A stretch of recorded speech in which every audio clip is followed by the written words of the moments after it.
The CEO stood frozen in the doorway at 2:47 a.m., staring at her company's biggest secret glowing on an unauthorized screen. The man sitting there wasn't supposed to exist in this room. He wore a janitor's uniform with a name tag that read Mason, and hands that moved across the keyboard like a concert pianist who'd forgotten he ever learned to play. "Step away from that computer," Scarlett Vaughn said, her voice cutting through the server room's mechanical hum. "Right now." Mason Carter didn't move. His fingers kept typing, because 40 minutes ago, he'd done something nobody else in this building could do. He'd fixed the unfixable. Before we dive into how a single father working the graveyard shift just saved a billion-dollar company from collapse, hit that like button and drop a comment telling me what city you're watching from. I want to see how far this story travels. Now let's get into it. Mason Carter had exactly 4 rules for surviving the night shift at Apex Dynamics. Rule 1. Keep your head down. Rule 2. Finish your floors before 4 a.m. Rule 3. Never touch anything that isn't trash. Rule 4. Pretend you don't exist because to everyone else in this building, you don't. At 1:43 a.m. on a Tuesday that felt like every other Tuesday, Mason pushed his cleaning cart past the executive suites on the 42nd floor. The wheels squeaked. They always squeaked. He'd asked maintenance to fix them twice, but maintenance didn't fix things for people who emptied trash cans. His daughter Lily was asleep 3 miles away in their studio apartment, watched by Mrs. Chen from 4B, who charged $30 a night and fell asleep by 10:30. Mason knew because he'd installed a cheap camera above their front door. Every night around 2, he'd pull out his phone and check the grainy feed. Lily would be curled under her dinosaur blanket. Mrs. Chen would be snoring in the armchair. It was the only 15 seconds of his shift that didn't feel like drowning. Tonight, the executive floor was silent, except for the building's ventilation system and the distant hum of servers. Rain hammered against floor-to-ceiling windows that overlooked a city Mason used to think he'd conquer. That was 7 years ago, before everything fell apart, before Victor Hale stole his life's work and left him with nothing but legal bills and a daughter who asked why Daddy didn't go to a real job anymore. Mason emptied the trash in conference room B. Someone had left half a sandwich, roast beef on sourdough. His stomach twisted. He'd eaten ramen for dinner. Again. Lily had gotten the last of the chicken nuggets. He moved methodically. Vacuumed the carpet, wiped down the table, checked his phone. Lily hadn't moved.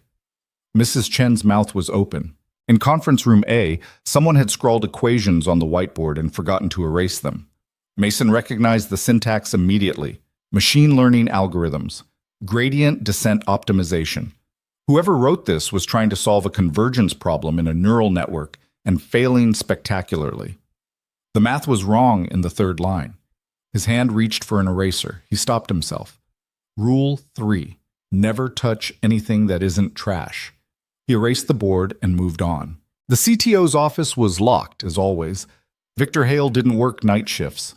Victor Hale worked country club hours, gave TED Talks, and accepted awards for innovations he'd stolen from the man currently emptying his trash can. Mason had watched one of those talks once.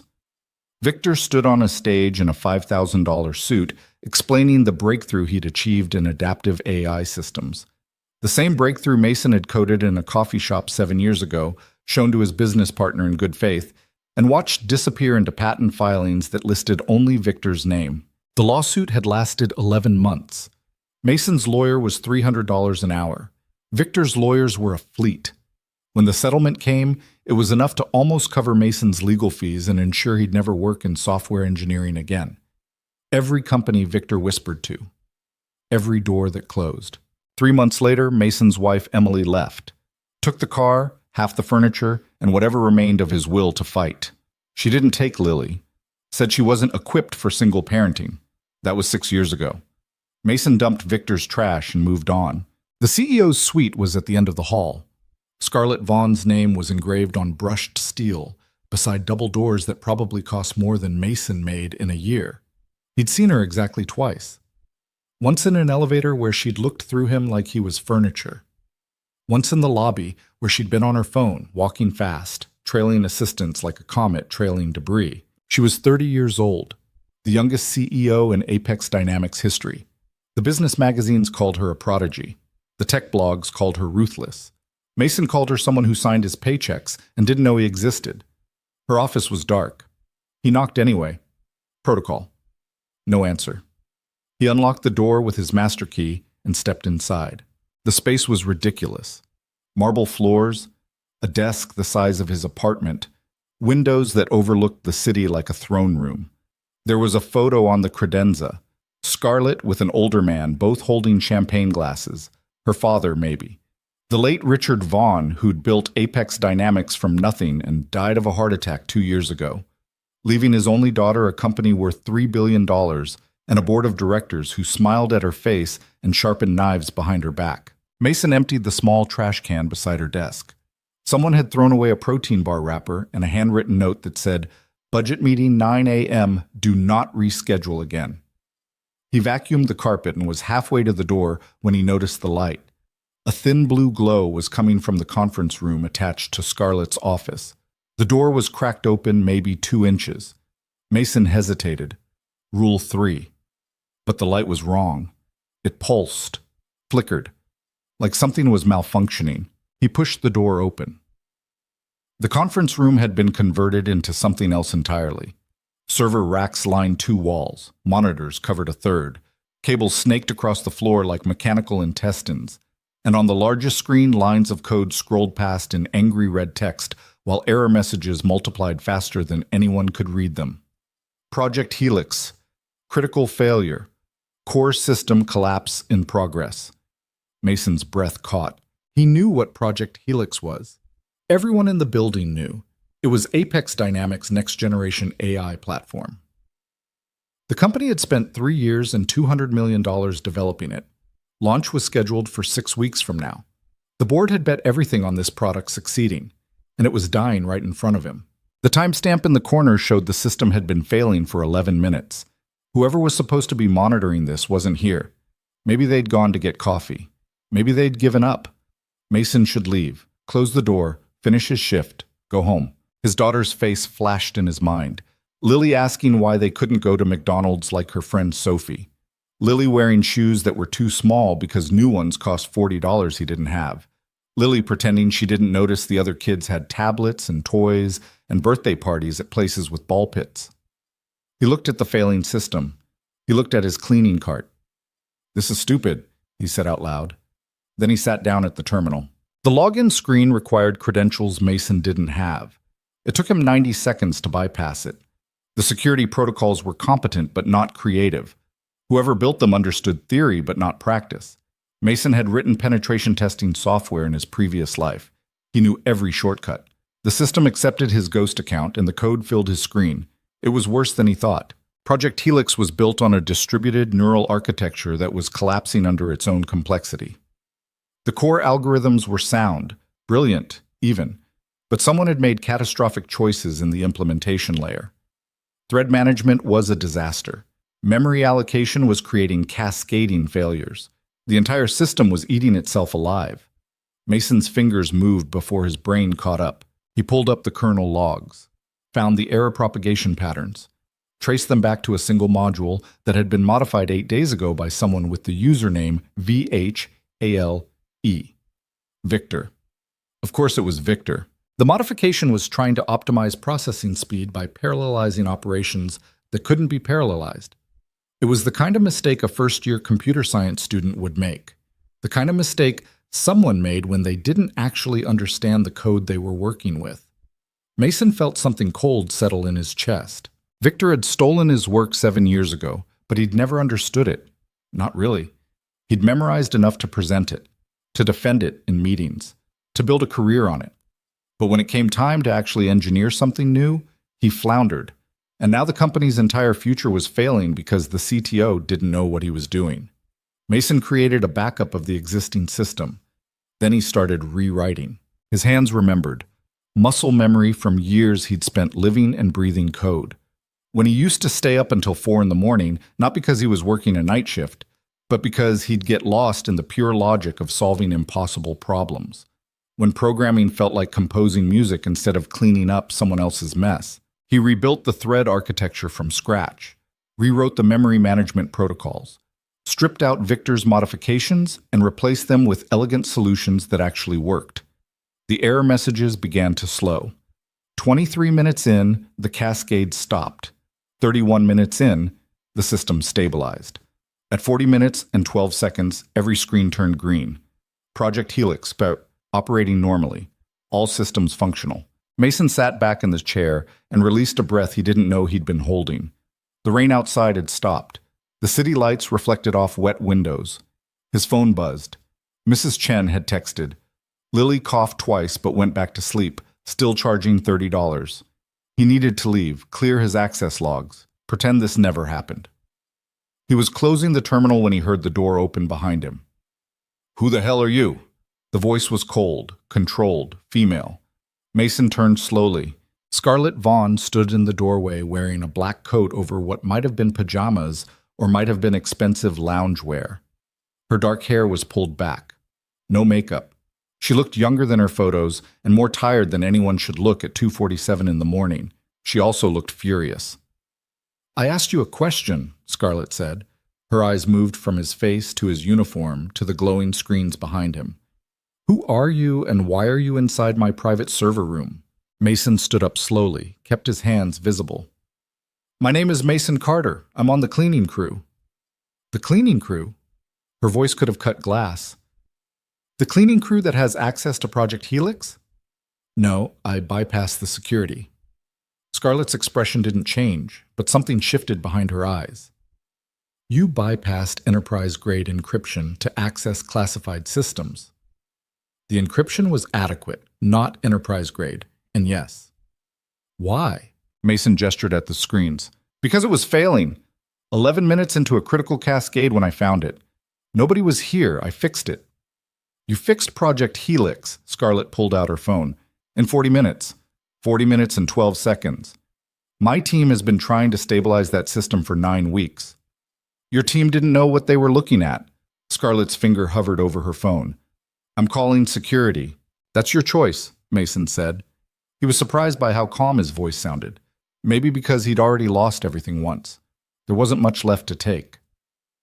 "But first, you should know the problem wasn't random.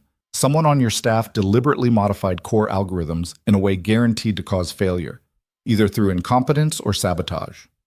Scarlett lowered the phone slightly. "Explain."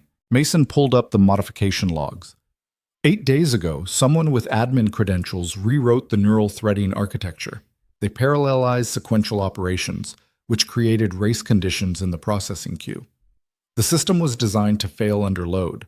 It would have collapsed completely within 72 hours. "Who made the modifications?" Mason showed her the username, VHALE. He watched Scarlett's face as she processed it. She was good at hiding reactions, but not perfect. Her jaw tightened almost imperceptibly. "Victor Hale is our chief technology officer," she said. "I know who he is. He's also one of the most respected engineers in the industry. He's also the person who stole my work 7 years ago and destroyed my career." The words came out before Mason could stop them. He hadn't planned to say it, hadn't planned any of this. Scarlett was very still. "That's a serious accusation." "It's a documented fact. I can prove it. But that's not why I'm telling you." Mason pointed at the screen. "I'm telling you because Victor Hale doesn't understand the systems he's responsible for. He never did. And if he's the one managing Project Helix, it's going to fail. Not because of bad luck, because he's fundamentally incapable of doing the job." "And you can do the job." Scarlett's voice was flat. "A janitor's. A janitor who just saved your company's flagship product in under an hour." They stared at each other. Outside, the city was starting to wake up. Delivery trucks on distant streets, early morning joggers, people heading to jobs where they were seen. Scarlett's phone rang. She glanced at it. "My head of engineering, probably wondering why Project Helix just fixed itself." She declined the call. "I should have you arrested." "Probably.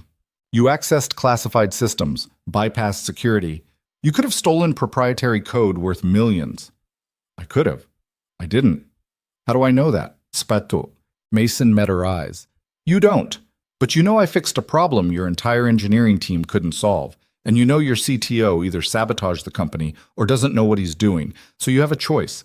You can report me, get me arrested, and go into your board meeting in 5 hours with a system that's stable but a team that has no idea why. Or what?" Or you trust me enough to let me show you exactly how broken things really are? Scarlett was quiet for a long moment. Mason could see her thinking, calculating. She hadn't become CEO at 30 by making reckless decisions, but she also hadn't gotten here by being afraid to take risks. "Why should I trust you?" she asked finally. "Because I have a 6-year-old daughter who needs me to not be in jail.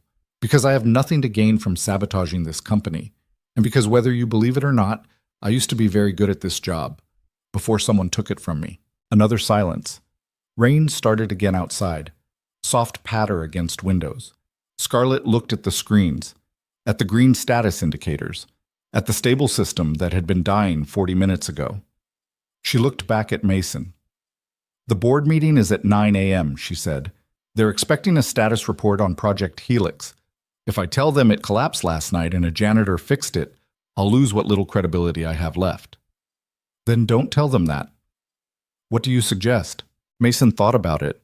About Lily sleeping 3 miles away. About Mrs. Chen charging $30 a night. About 7 years of being invisible. "Give me until the meeting," he said. "Let me document what I found. Let me show you exactly what's wrong and how to fix it permanently. Then you decide what to do with the information. And if I decide you're lying or stealing, then you have me arrested and I've lost 1 night of sleep. But if I'm right, you'll know the truth about what's happening in your own company." Scarlett studied him. Mason had the strange feeling she was seeing him, actually seeing him for the first time, not as furniture, not as invisible, as a person. "What's your full name?" she asked. "Mason Carter." "And you really fixed this? Yourself?" "Yes." "In 40 minutes. 40 minutes and 12 seconds. The corner of Scarlett's mouth moved. Not quite a smile. "My office. Now. You're going to show me everything." She turned and walked out. Mason grabbed his cleaning cart and followed the CEO who'd just decided to take the biggest risk of her career. Scarlett's main office was exactly as impersonal as Mason remembered. Expensive furniture, corporate art, nothing that suggested an actual human worked here. She sat behind her massive desk and gestured for him to take a chair. Mason sat. His janitor uniform felt wrong in this space, like wearing a costume to a funeral. "Start from the beginning," Scarlett said, "and don't leave anything out." So Mason talked. He told her about 7 years ago, about developing a revolutionary AI architecture in a coffee shop while working 3 part-time jobs, about showing it to his business partner Victor Hale, who he'd trusted completely, about Victor filing patents under his own name, about the lawsuit Mason couldn't afford to fight properly, about the settlement that destroyed him financially and the blacklist that destroyed him professionally. He told her about Emily leaving, about Lily, about the studio apartment and Mrs. Chen and ramen for dinner. He told her about tonight, about finding Project Helix failing, about recognizing the architecture as derivative of his own work, about seeing Victor's modifications and knowing instantly they were wrong. Scarlett listened without interrupting. Her face gave nothing away. When he finished, she was quiet for a long time. "That's quite a story," she said finally. "It's the truth. Truth is subjective in court." "I know. That's why I lost." Scarlett pulled up something on her computer. Victor Hale joined Apex Dynamics 8 years ago. He was hired specifically because of his work on adaptive AI systems. That work is the foundation of Project Helix. That work is my work. "Can you prove it?" Mason pulled out his phone. It was old, cracked screen, but it worked. He pulled up a cloud storage account he'd maintained since before everything collapsed. Every iteration, every prototype, every line of code, time-stamped and backed up, dating back 9 years. He sent her the access link. Scarlett opened it on her computer. Mason watched her scroll through years of his life. Code repositories, design documents, patent applications he'd filed before Victor beat him to it. She opened a file dated 8 years and 4 months ago. It contained the core architecture of what would become Project Helix. She opened one of Victor's patent filings. Side by side, they were nearly identical. "Jesus," Scarlett said quietly. "He changed variable names, restructured some functions, but the fundamental architecture is mine. The innovations he claimed to develop were ones I showed him in confidence." Scarlett closed the files. She looked tired. "Do you know how many lawsuits this company is currently facing?" "No." 17. Patent disputes, labor violations. A discrimination case from a former VP who claims the board pushed her out. Every single one could cost us millions. Some could cost us everything. She rubbed her eyes. And now you're telling me our CTO built his entire career on stolen work. I'm telling you the truth. What you do with it is your choice. The board loves Victor. He's charismatic. He gives great presentations. He makes them feel smart. He's also incompetent at the actual work. Can you prove that too? Mason thought about it. Let me see the Project Helix codebase. All of it. Give me 2 hours and I'll show you every mistake, every flaw, every shortcut that's going to cause problems. I'll document it in a way your engineers can verify. Scarlett checked her watch. It was 3:24 a.m. The board meeting is in 5.5 hours. Then I better get started. If you're wrong, if any of this is fabricated, I will have you prosecuted to the fullest extent of the law. Understood. If you're right, Scarlett trailed off. I don't know what happens if you're right. You make a decision about what kind of company you want to run. She studied him again. Mason held her gaze. He had nothing left to hide. There's a workstation in the war room, Scarlett said. Down the hall, third door on the left. I'll give you system access. You have until 8:30 to show me what you found. Thank you. Don't thank me yet. She stood up. I'm taking a massive risk on someone I met 45 minutes ago. If this backfires, we both lose. Mason stood too. Why are you doing it? Scarlett was quiet for a moment. Because I inherited a company my father built from nothing. Because the board thinks I'm too young and too inexperienced to handle it. Because I'm tired of smiling at men who underestimate me. And because if there's even a chance you're telling the truth, I need to know. She walked to the door and opened it. The war room. 2 hours. Don't make me regret this. Mason walked past her into the hallway. His cleaning cart was still sitting outside the server room. His phone buzzed. Mrs. Chen. She's fine. Stop checking. He checked anyway. Lily was still asleep. Mason found the war room. It was smaller than Scarlett's office, but more functional. Whiteboards covered 2 walls, a conference table, 6 workstations. He sat down at the nearest computer and logged in with the credentials Scarlett had sent him. Project Helix opened on his screen. 3 million lines of code, 7 years of development, $200 million invested. Mason cracked his knuckles and got to work. At 5:47 a.m., Mason had filled 11 pages with documented failures. He'd found security vulnerabilities that would have been exploited within days of launch, memory leaks that would crash the system under normal load, threading problems that created race conditions, database queries so inefficient they'd bog down response times to unusable levels. And everywhere, absolutely everywhere, he found evidence of Victor's incompetence. Functions that did nothing, copy-pasted code with variables that didn't match, comments that contradicted the code beneath them. It was the work of someone who understood presentations, but not programming. Someone who'd spent 7 years coasting on stolen genius and praying nobody looked too close. The door opened behind him. Scarlett walked in carrying 2 cups of coffee. She set one in front of Mason. You've been at this for 2.5 hours.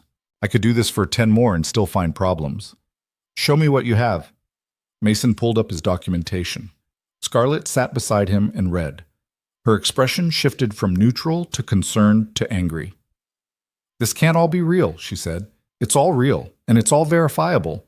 Any competent engineer can check my work. Why didn't anyone catch this before? Because Victor is good at hiding incompetence. He delegates the actual coding to junior engineers, then takes credit for their work. He focuses on high-level architecture discussions where you don't need to understand implementation details. And anyone who questions him gets buried in technical jargon until they give up. Scarlett scrolled through the documentation. You're telling me we're about to launch a product that will fail catastrophically? Yes. And our CTO is either sabotaging us or has no idea what he's doing. Both. The sabotage is accidental, the incompetence is real. She set down her coffee cup harder than necessary. The board meeting is in 3 hours. They're expecting me to confirm we're on schedule for launch. You can't launch this, not as it is. If we delay, we lose our market window. Competitors will beat us to market. We'll lose investor confidence. The stock will tank. If you launch broken, You'll destroy the company's reputation permanently. Scarlett stood up and paced.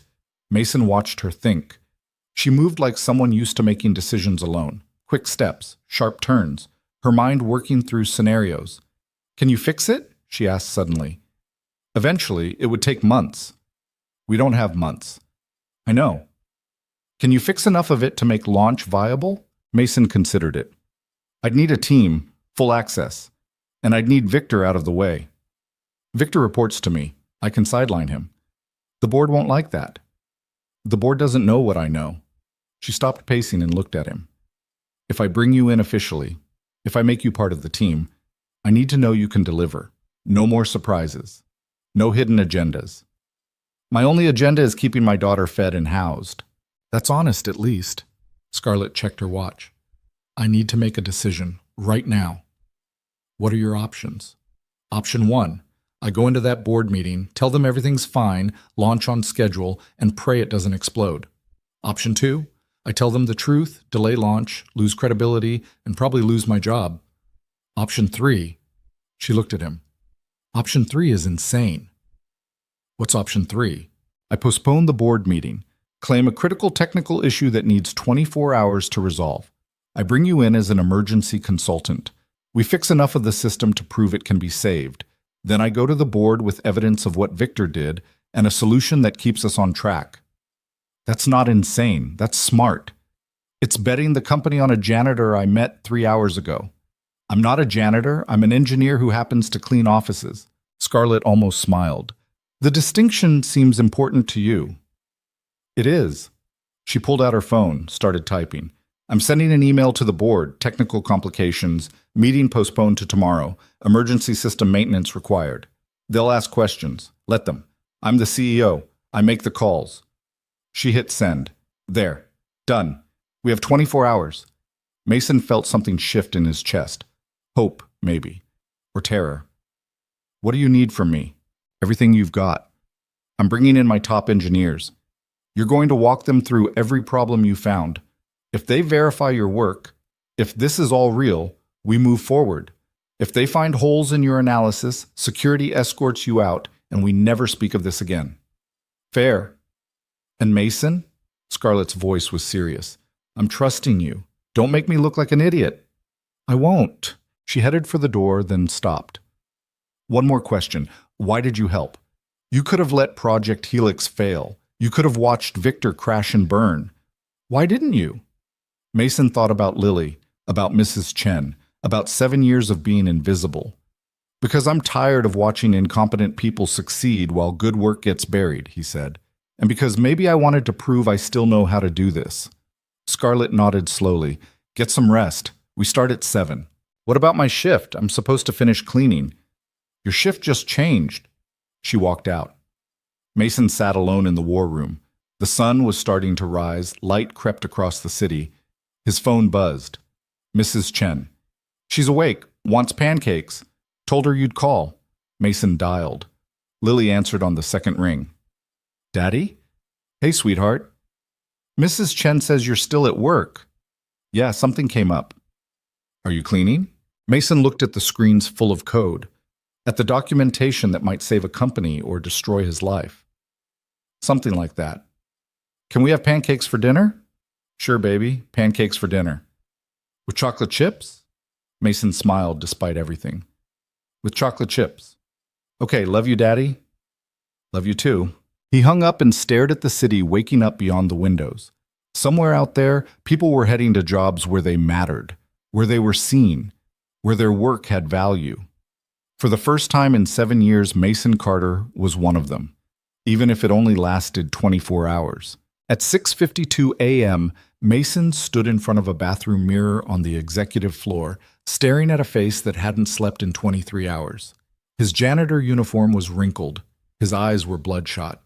He looked like exactly what he was, a broke single father who'd just bet everything on a company that had already destroyed him once. He splashed cold water on his face and tried to remember the last time he'd presented technical work to actual engineers. 3 years ago, maybe. A freelance gig fixing someone's database that paid $200 and led nowhere. Before that, it was 7 years of silence. His hands were shaking. The bathroom door opened and a man in an expensive suit walked in.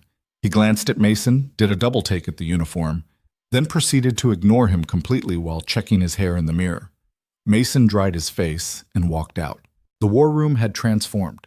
6 engineers sat around the conference table with laptops open and coffee cups scattered like shell casings. They ranged from mid-20s to late 40s. All of them looked skeptical. Scarlett stood at the head of the table in a different outfit than 3 hours ago.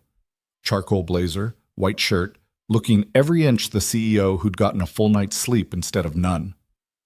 "Everyone's here," she said when Mason entered. "Let's begin." The engineers turned to look at him. Mason saw the exact moment they registered his uniform, saw their expression shift from curiosity to confusion to poorly hidden contempt. A woman in her 30s with sharp features and sharper eyes spoke first. "I'm sorry, is maintenance joining us?" "This is Mason Carter," Scarlett said. "He's the consultant I brought in to review Project Helix." "The consultant?" The woman's tone could have stripped paint. "In a janitor uniform. Rachel, I don't pay you to comment on dress code." Scarlett's voice was pleasant and absolute. "I pay you to verify technical claims, so let's focus on that." Rachel's jaw tightened, but she stayed quiet. Scarlett gestured to Mason. "Show them what you found." Mason connected his laptop to the main display. His documentation filled the screen. 11 pages of system failures, security vulnerabilities, and architectural disasters. "Project Helix has critical flaws in 7 major subsystems," Mason said. His voice sounded steadier than he felt. "Thread management creates race conditions under normal load. Memory allocation has leaks that will crash the system within 48 hours of sustained use. Database queries are structured so inefficiently that response times will be unusable at scale. Security protocols have vulnerabilities that would be exploited within days of public launch." He pulled up code samples. "These aren't theoretical problems. They're verifiable failures. Anyone in this room can check my work." A younger engineer named David leaned forward. "Can you walk us through the threading issues?" Mason did. He showed them the parallelization problems in the neural processing core. Showed them how Victor's modifications had created timing conflicts that would cause random failures impossible to debug in production. David's expression changed as he followed the logic. "Jesus, that would explain the intermittent crashes we've been seeing." "You've been seeing crashes?" Scarlett asked sharply. "For 3 weeks, Victor said they were hardware issues." "They're not hardware issues." Mason pulled up more examples. The pattern matches exactly with race conditions in the threading layer. Rachel was typing fast on her laptop. "I'm checking the codebase against your documentation." She sounded angry, like Mason existing was a personal insult. "If you're wrong about any of this..." "I'm not wrong. Check the commit history. Check the timestamps. Cross-reference with the crash logs David mentioned." The room went quiet except for the sound of fingers on keyboards. Mason watched 6 engineers verify his work. Watched their faces change as they realized he was right. About everything. An older engineer named Steven pulled up the security vulnerabilities. "These authentication bypasses, if this shipped, we'd be compromised in less than a week." "Minimum," Mason said. "Why didn't our security audit catch this?" Steven looked at Scarlett. "When was the last security audit?" she asked. Victor said he handled it internally. "Did anyone actually see the audit report?" Silence. Scarlett's expression went cold. "So we've been operating on trust." "Perfect." Rachel looked up from her laptop. "The memory leaks are real. I'm running a trace now and it's bleeding resources exactly where he said it would." She sounded furious. "This is undergraduate level incompetence. How did this make it into production code?" "Because Victor Hale doesn't understand the systems he's responsible for," Mason said. "He's been coasting on stolen work for 7 years and nobody looked close enough to notice." "Stolen work?" Rachel's voice was ice. "That's a serious accusation coming from someone who showed up in a janitor uniform." "Rachel," Scarlett's tone was a warning. "No, I want to hear this." Rachel stood up. "You're telling us our CTO, someone with 20 years of industry experience, is incompetent? Based on what credentials? Where did you even come from?" Mason met her eyes. "I came from the night shift where I empty your trash cans. Before that, I came from a lawsuit I couldn't afford to win. And before that, I came from a coffee shop where I designed the architecture Victor built his career on." "Prove it," I already did. It's in the documentation I sent Scarlett. Time-stamped code repositories going back 9 years. Patent applications filed before Victor filed his. Original design documents. You want to verify my credentials? Start there. Rachel looked at Scarlett. Is this true? I've reviewed his evidence, Scarlett said carefully. It's compelling enough that I want independent verification, which is why you're all here. David pulled up something on his screen. I'm looking at the core architecture patents, the ones filed under Victor's name. He went quiet. And I'm looking at the cloud repository Mason just shared. Another pause. These are identical, except Mason's versions are dated 8 months earlier. Stephen checked the same files. His face went pale. The neural threading protocols, the adaptive learning algorithms, even the variable naming conventions match. This isn't coincidence. Rachel was reading fast. Mason watched her process it, watched her face shift from anger to shock to something else. If this is real, if Victor actually stole this, then we've been building the company's future on a foundation of fraud, Scarlett finished, which is why we need to fix this quietly and quickly before it becomes public knowledge. How? Rachel demanded. We launch in 6 weeks. You're talking about months of rewrites. I'm talking about triage, Scarlett said. We fix the critical failures. We patch the security holes. We stabilize enough to launch safely while rebuilding the deeper architecture in parallel. That's not possible. It's possible if we have the right team. Scarlett looked at Mason. Tell them your plan. Mason pulled up a project timeline he'd drafted at 5 a.m. while running on coffee and spite. We can't rebuild everything in 6 weeks, but we can fix the failures that will kill us. Priority 1 is thread safety. We rewrite the neural processing core with proper synchronization. That's 2 weeks of focused work with the right people. 2 weeks? Rachel laughed without humor. You think you can rewrite core systems in 2 weeks? I think I can rewrite them in 10 days if I have engineers who know what they're doing and don't waste time questioning every decision. Rachel's eyes narrowed. Engineers like who? Engineers like you, David, Stephen, people in this room who actually understand the code. Mason met her stare. I don't need people who trust me. I need people who can verify I'm right and move fast. David was nodding slowly. If we focus purely on the critical path, if we cut out meetings and approval chains and just let the engineering happen, it's still aggressive, Stephen said. But it's not impossible. Rachel looked at Scarlett. This is insane. You're betting the company on a janitor. He's not a janitor, Scarlett said quietly. He's an engineer who had his life stolen and had to survive however he could. And right now, he's the only person in this building who seems to understand what's actually broken. She paused. I'm making the call. Mason leads the technical rebuild. You 3 support him. We have 6 weeks to make this work. And Victor? Rachel asked. I'll handle Victor. The board won't like this. The board doesn't need to like it. They need results. Scarlett checked her watch. I have phone calls to make. Mason, you have a team now. Use them. Rachel, David, Stephen, you report to him for the next 6 weeks. If you have problems with that, there's the door. Nobody moved. Scarlett walked out. The room was silent for a long moment. Mason looked at 3 engineers who'd gone from skeptical to something else. Not quite acceptance. Not quite trust. Just the cold recognition that he'd been right about everything. Rachel broke the silence first. If we're doing this, we need workstations, access credentials, a proper project structure. Agreed, Mason said. And you need different clothes. No offense, but I can't take technical direction from someone dressed for the graveyard shift. Mason looked down at his uniform. Fair point. There's an executive locker room on this floor, David said. Pretty sure there are spare suits. You're probably Stephen's size. Stephen shrugged. Take whatever fits. I've got 6 identical suits at home. 20 minutes later, Mason stood in front of a different mirror wearing a charcoal suit that cost more than 3 months of his rent. It fit perfectly. He looked like someone who belonged on the executive floor, like someone whose opinions mattered. He hated how good it felt. His phone buzzed. Lily had texted a photo of herself eating cereal with the caption, Mrs. Chen says you are still at work. Mason texted back, big project, home tonight. Promise. With chocolate chip pancakes? With chocolate chip pancakes. When he returned to the war room, It had transformed again. Whiteboards were covered in diagrams. 3 additional workstations had appeared. Rachel was already deep in code, her laptop surrounded by empty coffee cups. "We've got a problem," she said without looking up. "What kind?" "Victor's been alerted about the board meeting postponement. He's asking questions. Wants to know what technical issue came up overnight."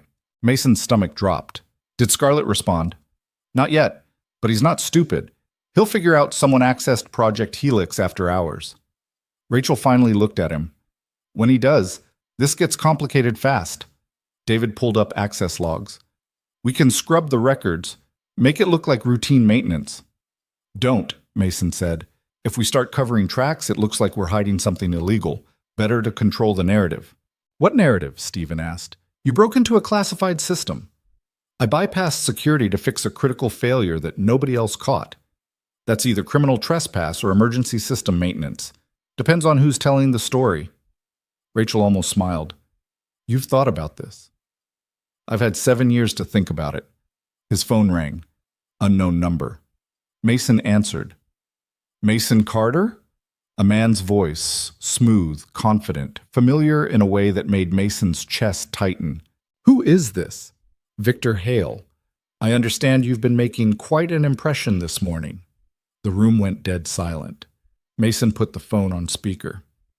"Mr. Hale," Mason said carefully. "What can I do for you?" "You can start by explaining why you accessed Project Helix without authorization." "I fixed a critical system failure. The project was crashing. Nobody else was available. A janitor fixed Project Helix." Victor's tone was amused, condescending. "That's the story you're going with?" "It's not a story. It's documented fact. The logs show you bypassed enterprise security at 2:17 a.m. and spent 40 minutes inside our most sensitive system. That's corporate espionage, Mr. Carter. That's a felony." Rachel was typing furiously. She pulled up something and showed Mason Victor's calendar. He was in the building, 3rd floor. "Where are you right now?" Mason asked. "That's not relevant." "It's relevant if you're about to walk into this war room and make accusations. You can't back up." A pause. "I'm heading to Scarlett's office. I suggest you meet me there in 10 minutes. We're going to discuss your very short future with this company." The line went dead. David looked at Mason. "He's going to try to get you arrested." "Probably." "What are you going to do?" Mason thought about it. About 7 years of running. 7 years of staying quiet. 7 years of letting Victor win. "I'm going to tell the truth," he said, "and let Scarlett decide what happens next." Rachel stood up. "We're coming with you." "You don't have to. We verified your work. All of it. If Victor wants to claim you're lying, he'll have to call us liars too." She grabbed her laptop. "And I've been waiting 3 years to tell that arrogant bastard he doesn't know what he's doing." Stephen and David stood too. "Guess we're doing this," Stephen said. They walked together down the executive hallway. Mason in a borrowed suit that fit like armor. 3 engineers who'd gone from skeptics to something like allies in the span of 2 hours. Past offices belonging to people who'd never noticed him. Past conference rooms where decisions about his life had been made without him. Scarlett's assistant looked up when they approached. "She's expecting you, but Mr. Hale is already inside." "Perfect," Rachel said. Mason opened the door. Victor Hale stood beside Scarlett's desk like he owned it. He was exactly how Mason remembered. Tall, handsome, expensive suit, smile that never reached his eyes. He'd gained weight in 7 years, softer around the edges. Success looked good on him. It always did on people who stole it. "Mason?" Victor's smile widened. "It's been a long time." "Not long enough." Scarlett sat behind her desk, looking calm and dangerous. "Victor, you wanted this meeting. Talk." "I wanted to discuss the security breach that happened last night." Victor gestured at Mason. "This man illegally accessed Project Helix. He bypassed classified systems. That's a fireable offense at minimum, likely criminal. He also fixed a critical failure your team couldn't solve in 9 weeks, Scarlett said. He had no authorization. He had a system that was crashing and no engineers available. He made a judgment call. It worked." Victor's expression hardened slightly. "With all respect, Scarlett, you don't understand the technical complexity here. Mason is maintenance staff. He has no training. I have training, Mason interrupted. I have 9 years of experience in adaptive AI systems. I have patents filed before you filed yours. I have code repositories that prove I designed the architecture you've been taking credit for. The room went very quiet. Victor recovered fast. That's a serious accusation, one you made 7 years ago and lost in court. I lost because I couldn't afford the lawyers you could, not because I was wrong. The court disagreed. The court accepted a settlement. That's not the same thing. Victor turned to Scarlett. This man is delusional. He sued me years ago claiming I stole his work. He lost. Now he's broken into our systems and he's trying to revive failed conspiracy theories to cover his crimes. Rachel stepped forward. I've reviewed his documentation. The code matches. The timestamps prove priority. Either you stole his work or you both independently invented identical systems 8 months apart using identical variable names. Victor's smile slipped. Who are you? Rachel Chen, senior engineer, and I've also reviewed the modifications you made to Project Helix last week. The ones that caused catastrophic system failures. The ones Mason had to fix because you don't actually understand the code you're responsible for. That's absurd, but is it? David pulled up his laptop. Because I'm looking at your commit history right now. You parallelized sequential operations. You created race conditions in the threading layer. You introduced memory leaks that would have crashed the system in production. He looked up. That's not expert engineering. That's someone who doesn't know what they're doing. Victor's face was changing color.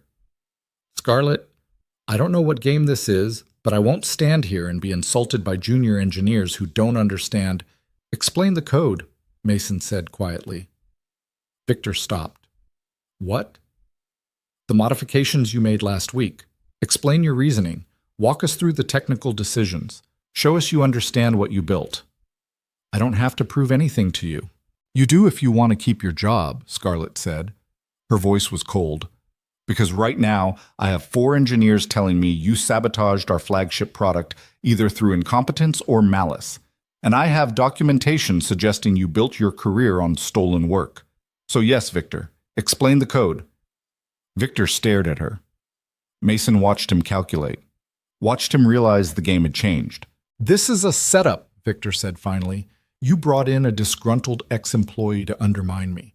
You're manufacturing evidence. The evidence is in the commit logs, Stephen said. Time-stamped, verifiable. We're not manufacturing anything.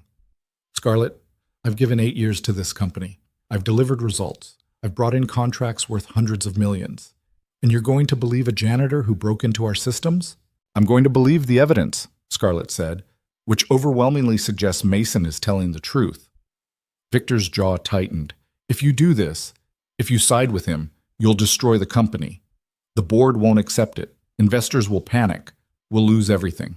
Or we'll lose a CTO who's been lying for 8 years and gain an engineer who can actually fix the problems. Scarlett stood up.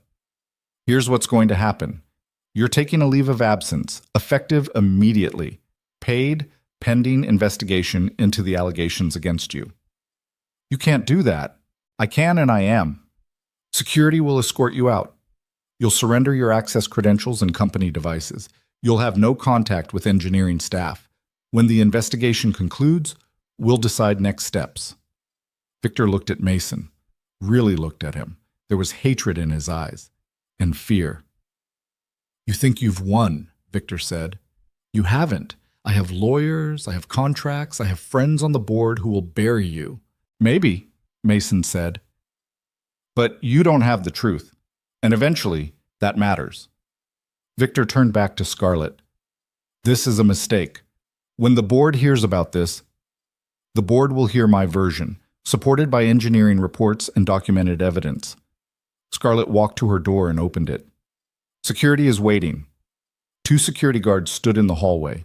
Victor looked at them, looked at Scarlett, looked at Mason. This isn't over, he said. Yes, Scarlett said quietly. It is. Victor walked out. The security guards followed. The door closed. Nobody spoke for a long moment. Then Rachel laughed, sharp and sudden. We just fired the CTO. We didn't fire him, Scarlett corrected. We placed him on administrative leave pending investigation. Same thing. Not legally. David was shaking his head. The board is going to lose their minds. Let them. Scarlett looked at Mason. Can you deliver? 6 weeks, full system stabilization. Can you actually do it? Mason thought about Lily, about Mrs. Chen, about 7 years in the dark. Yes, he said. Then you're officially Chief Architect of Project Helix. Temporary title pending board approval. Rachel, David, Stephen, you report directly to him. Whatever he needs, he gets. Questions? Rachel raised her hand. Does he get an actual office, or are we working out of the war room? War room for now. Offices are political. Let's focus on results. Fair enough. Scarlett checked her watch. I have 17 phone calls to make before the board meeting tomorrow. They're going to ask questions about the postponement. I need progress to show them. You'll have it, Mason said. Scarlett nodded and walked out, already dialing her phone. The engineers looked at Mason. So, Stephen said, Chief Architect. That's new. Temporary Chief Architect? Still. Hell of a promotion from the night shift. Mason couldn't help but smile. Yeah, it really is. Rachel pulled out her laptop. We should get started. 2 weeks to rewrite the threading core is aggressive even with optimistic estimates. Then we better be pessimistic and work faster. Mason headed for the door. I need to make a phone call. Give me 5 minutes. He stepped into the hallway and dialed Mrs. Chen. She answered on the 3rd ring. Is Lily okay? Lily's fine. I need to ask a favor. Can you watch her tonight? Maybe tomorrow too. I'll pay double. What happened? You in trouble? Opposite of trouble. I got a job. A real one. Mrs. Chen was quiet. The cleaning job? Engineering job. At the same company. It's complicated. But it's real, and it might actually last. You need me to watch her while you work? Please. $60 a night, and you bring me those dumplings from the place on 5th. Deal. And Mason? Congratulations. It's about time something good happened. Mason hung up and stood in the hallway of a building where he'd been invisible for 6 years, where he'd emptied trash and cleaned floors and pretended not to exist. His phone buzzed. Lily. Mrs. Chen says you got a new job? Yeah, baby. New job. Does that mean more money? Maybe, eventually. Does that mean chocolate chip pancakes all the time? Mason laughed out loud. Let's start with tonight and see what happens. Okay, love you, Daddy. He put his phone away and walked back into the war room where 3 engineers were already arguing about threading protocols and memory allocation. Mason sat down at a workstation, opened Project Helix, looked at 3 million lines of code that needed fixing. All right, he said. Let's build something that actually works. Rachel glanced up. Where do we start? Mason pulled up the core architecture. We start by tearing out everything Victor built and replacing it with something that won't collapse the first time someone actually uses it. Aggressive. I like it. Good. Because we have 6 weeks to pull off something that should take 6 months. Mason looked at the team. So let's stop talking and start coding. They did. And somewhere 3 miles away, a 6-year-old girl ate cereal and dreamed about pancakes while her father rebuilt the future he'd lost 7 years ago. The board meeting started at 9 o'clock the next morning, and Mason wasn't invited. He sat in the war room with Rachel, David, and Stephen, staring at code while Scarlett walked into a conference room 3 floors down to face 12 people who could end her career with a single vote. They'd been coding for 19 straight hours. Mason's eyes burned. His borrowed suit smelled like coffee and stress. She's been in there for 40 minutes, David said, checking his watch for the 5th time in 10 minutes. Stop checking, Rachel muttered without looking up from her screen. It doesn't make time move faster. What do you think they're saying? Probably that she's lost her mind. Rachel typed something, deleted it, typed it again. That she fired the CTO based on the word of a janitor. That she's gambling the company on a stranger. She didn't fire him, Stephen said. Administrative leave. Tell that to the board. Mason's phone buzzed. Lily, Mrs. Chen made eggs. They're gross. Can you bring me McDonald's? He texted back, busy today, baby. Eat the eggs. They're so gross, Daddy. I'll bring McDonald's tomorrow. Promise. You always say tomorrow? Mason stared at the text. She was right. He did always say tomorrow. Tomorrow when he had money. Tomorrow when his shift ended early. Tomorrow when life stopped being an exhausting series of almosts. You okay? Rachel asked. Mason put his phone down. Fine. Where are we on the memory allocation? Almost done. Another 2 hours and we can run a full system test. Make it 1 hour. I want results before Scarlett comes back. Rachel raised an eyebrow. You know we've been awake for a full day, right? So is she. And she's defending us to people who think we're a liability. Mason pulled up the testing protocols. 1 hour. Then we show them something that actually works. They worked in silence, broken only by keyboard clicks and the occasional muttered curse. Mason's head pounded. His hands ached. But the code was coming together, clean, efficient, the way it should have been built from the start. At 10:47, his phone rang. Scarlett. How close are you? She asked without preamble. Testing in 15 minutes. Why? Because I just spent 90 minutes explaining to the board why I removed our CTO without consulting them. They want proof, hard proof, and they want it today. Mason heard voices in the background, angry voices. Are they voting on your position? He asked quietly. A pause. Not yet. But Gerald Morrison just suggested I'm too inexperienced to handle crisis management. He's proposing a vote of no confidence. Can he do that? He can try. I've got enough support to block it for now, but Mason, I need you to deliver. If Project Helix doesn't work perfectly, I lose the vote and Victor comes back. It'll work. You're certain? Mason looked at the screens full of rewritten code, at 3 engineers who'd trusted him enough to work through the night. Yes. Then bring it to the boardroom. 30 minutes. Be ready to present. Scarlett, I can't present to the board. I'm not... You're the chief architect. Temporary or not, that's your title. You rebuilt the system. You need to defend it. Her voice softened slightly. I know what I'm asking, but I can't do this without you. The line went dead. Rachel was watching him. The board wants a presentation? In 30 minutes. We're not ready. We will be? Mason stood up. David, finish the memory optimization. Stephen, run diagnostic tests on the security protocols. Rachel, help me build a presentation that proves we're not insane. What should the presentation say? That Project Helix works, that we fixed it, that we're the reason this company isn't about to launch a disaster. Mason grabbed his laptop. And that Victor Hale is a fraud who nearly destroyed everything. Rachel smiled. Finally, something I can work with. 28 minutes later, Mason stood outside the boardroom wearing the same borrowed suit from yesterday and holding a laptop that contained either salvation or unemployment. His hands were shaking again. He couldn't make them stop. The door opened. Scarlett looked out. Ready? No. Good, neither am I. She held the door. Come on. The boardroom was exactly as intimidating as Mason expected. Mahogany table, leather chairs, 12 people in expensive suits who looked at him like he was something tracked in on someone's shoe. Gerald Morrison sat at the far end, late 60s, silver hair, expression like a hanging judge. He'd made his fortune in manufacturing before joining Apex's board 5 years ago. Word was he hated Scarlett, thought she was too young, too inexperienced. A diversity hire who'd inherited what she didn't earn. Mason recognized that look. He'd been getting it for 6 years. Ladies and gentlemen, Scarlett said, this is Mason Carter, Chief Architect for Project Helix. He's going to walk you through the technical issues we've resolved in the past 24 hours. The janitor, Morrison said. Not a question, a statement dripping with contempt. The engineer, Scarlett corrected, who fixed what our previous CTO broke. Alleged broke, another board member said. A woman in her 50s with sharp eyes.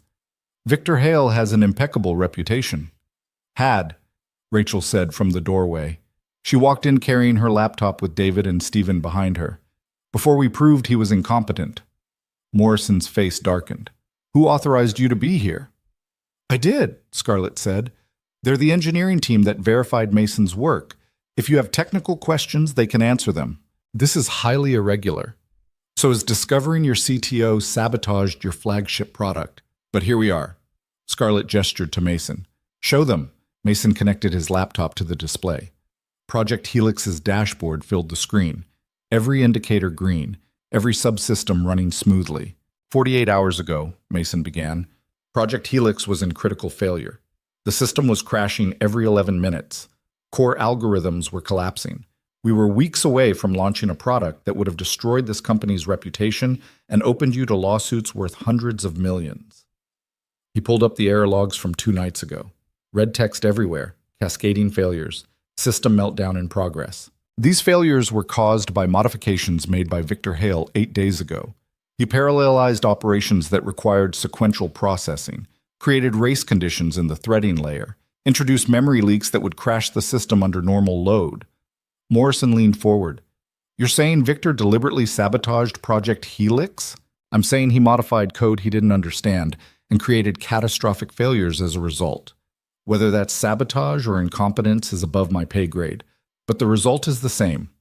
Mason showed them the code. Victor's changes highlighted in red, his own fixes in green. This is the neural processing core. Victor's implementation parallelized operations A, B, and C simultaneously. But C depends on the output of B, and B depends on A. By running them in parallel, he guaranteed data corruption. David stepped forward. We verified every claim Mason made. The threading problems were real. The memory leaks were real. The security vulnerabilities were real. Project Helix was a disaster waiting to happen. And now? Morrison asked. Mason switched to live system monitoring. Now it works. We rewrote the threading architecture, fixed the memory allocation, patched the security holes. The system has been running stable for 14 hours under simulated load. 14 hours is hardly a comprehensive test, the sharp-eyed woman said. It's 14 more hours than Victor's version ever achieved. Rachel pulled up comparison data. His code crashed every 11 to 18 minutes. Ours hasn't crashed once. Stephen added, we've also run penetration testing on the security protocols. The vulnerabilities Mason identified would have been exploited within days of launch. Our patches closed those holes. The board members looked at each other, whispering. Mason couldn't hear what they were saying, but he could read the body language. Some impressed, some skeptical. Morrison just looked angry. You're asking us to believe, Morrison said slowly, that a man with no credentials, no verifiable employment history, and a history of litigation against Victor Hale somehow fixed our most important project in a single day. I'm not asking you to believe anything, Mason said. I'm showing you documented proof. The code is verifiable. The tests are replicable. Anyone in this room with technical knowledge can check my work. I don't have technical knowledge. I have common sense. And common sense says this is a personal vendetta dressed up as engineering. Then verify it independently. Hire an outside firm. Bring in consultants. I'll give you every line of code I wrote. Mason met Morrison's eyes. Because I'm not afraid of scrutiny. Are you? The room went very quiet. Morrison's face flushed. Are you suggesting? I'm suggesting that if you're confident in Victor's competence, you should have no problem letting independent experts review his work. Mason pulled up the patent comparison Rachel had prepared. While they're at it, they can compare Victor's patents to the code repositories I filed 8 months before he filed his. They can verify the timestamps, check the commit history, validate that everything I've said is true. This is ridiculous, Morrison said. Scarlett, I move that we end this presentation and return to the matter at hand. Your unauthorized removal of a senior executive. It wasn't unauthorized, Scarlett said calmly. I have full authority to place staff on administrative leave pending investigation, which is exactly what I did, without consulting the board. The board doesn't manage day-to-day personnel decisions. I do. The CTO is hardly day-to-day personnel. He is when he's actively damaging the company. Scarlett stood up. Here's what's happening. We're going to hire an independent forensic firm to review all of Mason's claims. They'll verify the code, validate the patents, confirm the timeline. When they're done, we'll have objective proof of whether Victor Hale is a brilliant engineer or a fraud. And if the review proves Victor innocent, Morrison asked, then we reinstate him with an apology and I'll accept whatever consequences the board decides. Scarlett looked around the table. But if the review proves Mason right, Victor is terminated for cause and we move forward with the team that actually fixed the problem. A board member in his 40s raised his hand. What happens to Project Helix in the meantime? We continue development under Mason's leadership. We meet our launch deadline. We deliver a product that actually works. With a team led by someone we hired 48 hours ago. With a team led by someone who's already delivered more results than our previous CTO managed in 9 weeks. Scarlett gestured to the green dashboard. Look at the system. It works. That's not theory. That's reality. Morrison stood up. I'm calling for a vote. We either reinstate Victor Hale immediately, or we accept Scarlett's proposal for an independent review. I second the motion, sharp-eyed woman said. The vote happened quickly. Show of hands. Mason watched people decide his future in real time. 7 votes for the independent review. 4 for reinstating Victor. 1 abstention. Morrison's jaw clenched. Fine, hire your forensic team. But understand this, Scarlett. If you're wrong, if this is the personal crusade it appears to be, you're done. Not just as CEO, in this industry. I understand. And you? Morrison looked at Mason. If this review proves you fabricated evidence or falsified claims, I'll personally ensure you're prosecuted to the fullest extent of the law. Looking forward to it, Mason said. Morrison walked out. 3 other board members followed. The rest stayed behind, clustering around the presentation, asking technical questions. Rachel and David fielded them, while Stephen pulled up additional documentation. Scarlett touched Mason's arm. Outside, now. They stepped into the hallway. The door closed behind them. That was dangerous, Scarlett said. Morrison has enough influence to cause real problems. He was going to cause problems anyway. True, but you basically challenged him to a fight. He started it. Scarlett almost smiled. How are you this calm? I'm not. I'm terrified. But I've already lost everything once. There's not much left they can take. They can take your freedom. Morrison wasn't bluffing about prosecution. Neither was I about the evidence. Everything I showed them is true. The forensic review will prove it. Scarlett leaned against the wall. She looked exhausted. I just bet my career on you. I hope you realize that. I know. If the review goes wrong, it won't. But if it does, then we both lose. You lose your job. I lose my freedom. Lily loses her father. Mason's voice stayed steady. But that's not going to happen. Because I'm right. About all of it. Scarlett studied him. You're either the most confident person I've ever met, or the best liar. Can it be both?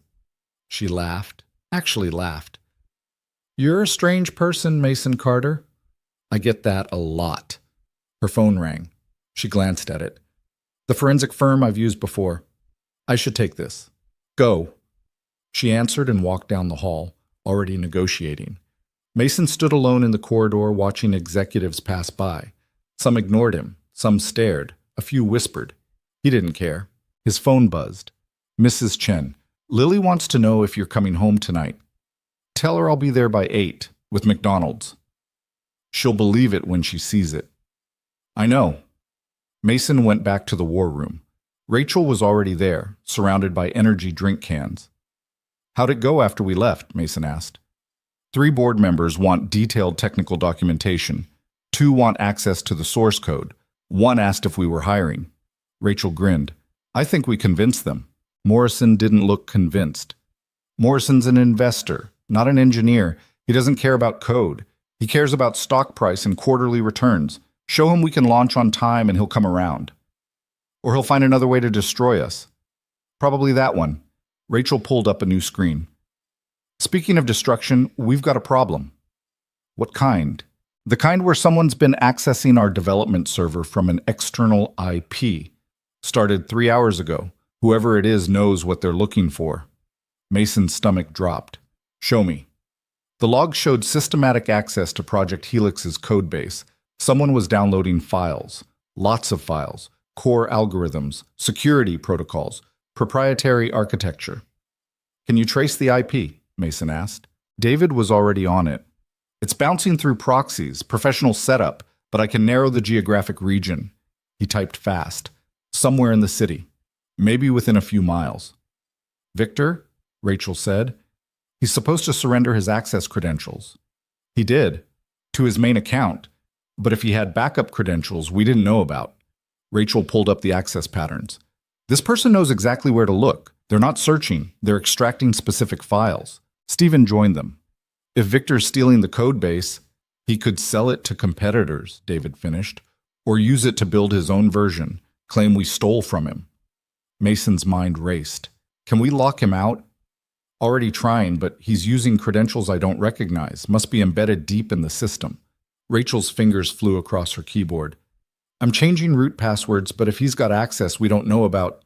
He could have planted back doors, Stephen said. Hidden accounts. Dormant access points. Then we find them. Mason pulled up the server architecture. David, check the authentication logs for the past 6 months. Look for any credential creations that weren't properly documented. Rachel, audit the codebase for unauthorized access points. Stephen, work with me on mapping the system architecture. If Victor planted back doors, they'll have a signature. They worked fast. Mason's exhaustion disappeared behind adrenaline and rage. Victor was stealing from them. Again. The same play from 7 years ago. Take what wasn't his and run. Not this time. Found something, David said. 3 service accounts created 7 months ago, never properly logged. Low-level access that escalates to admin under specific conditions. That's our back door, Mason said. Kill them. On it. Rachel looked up from her screen.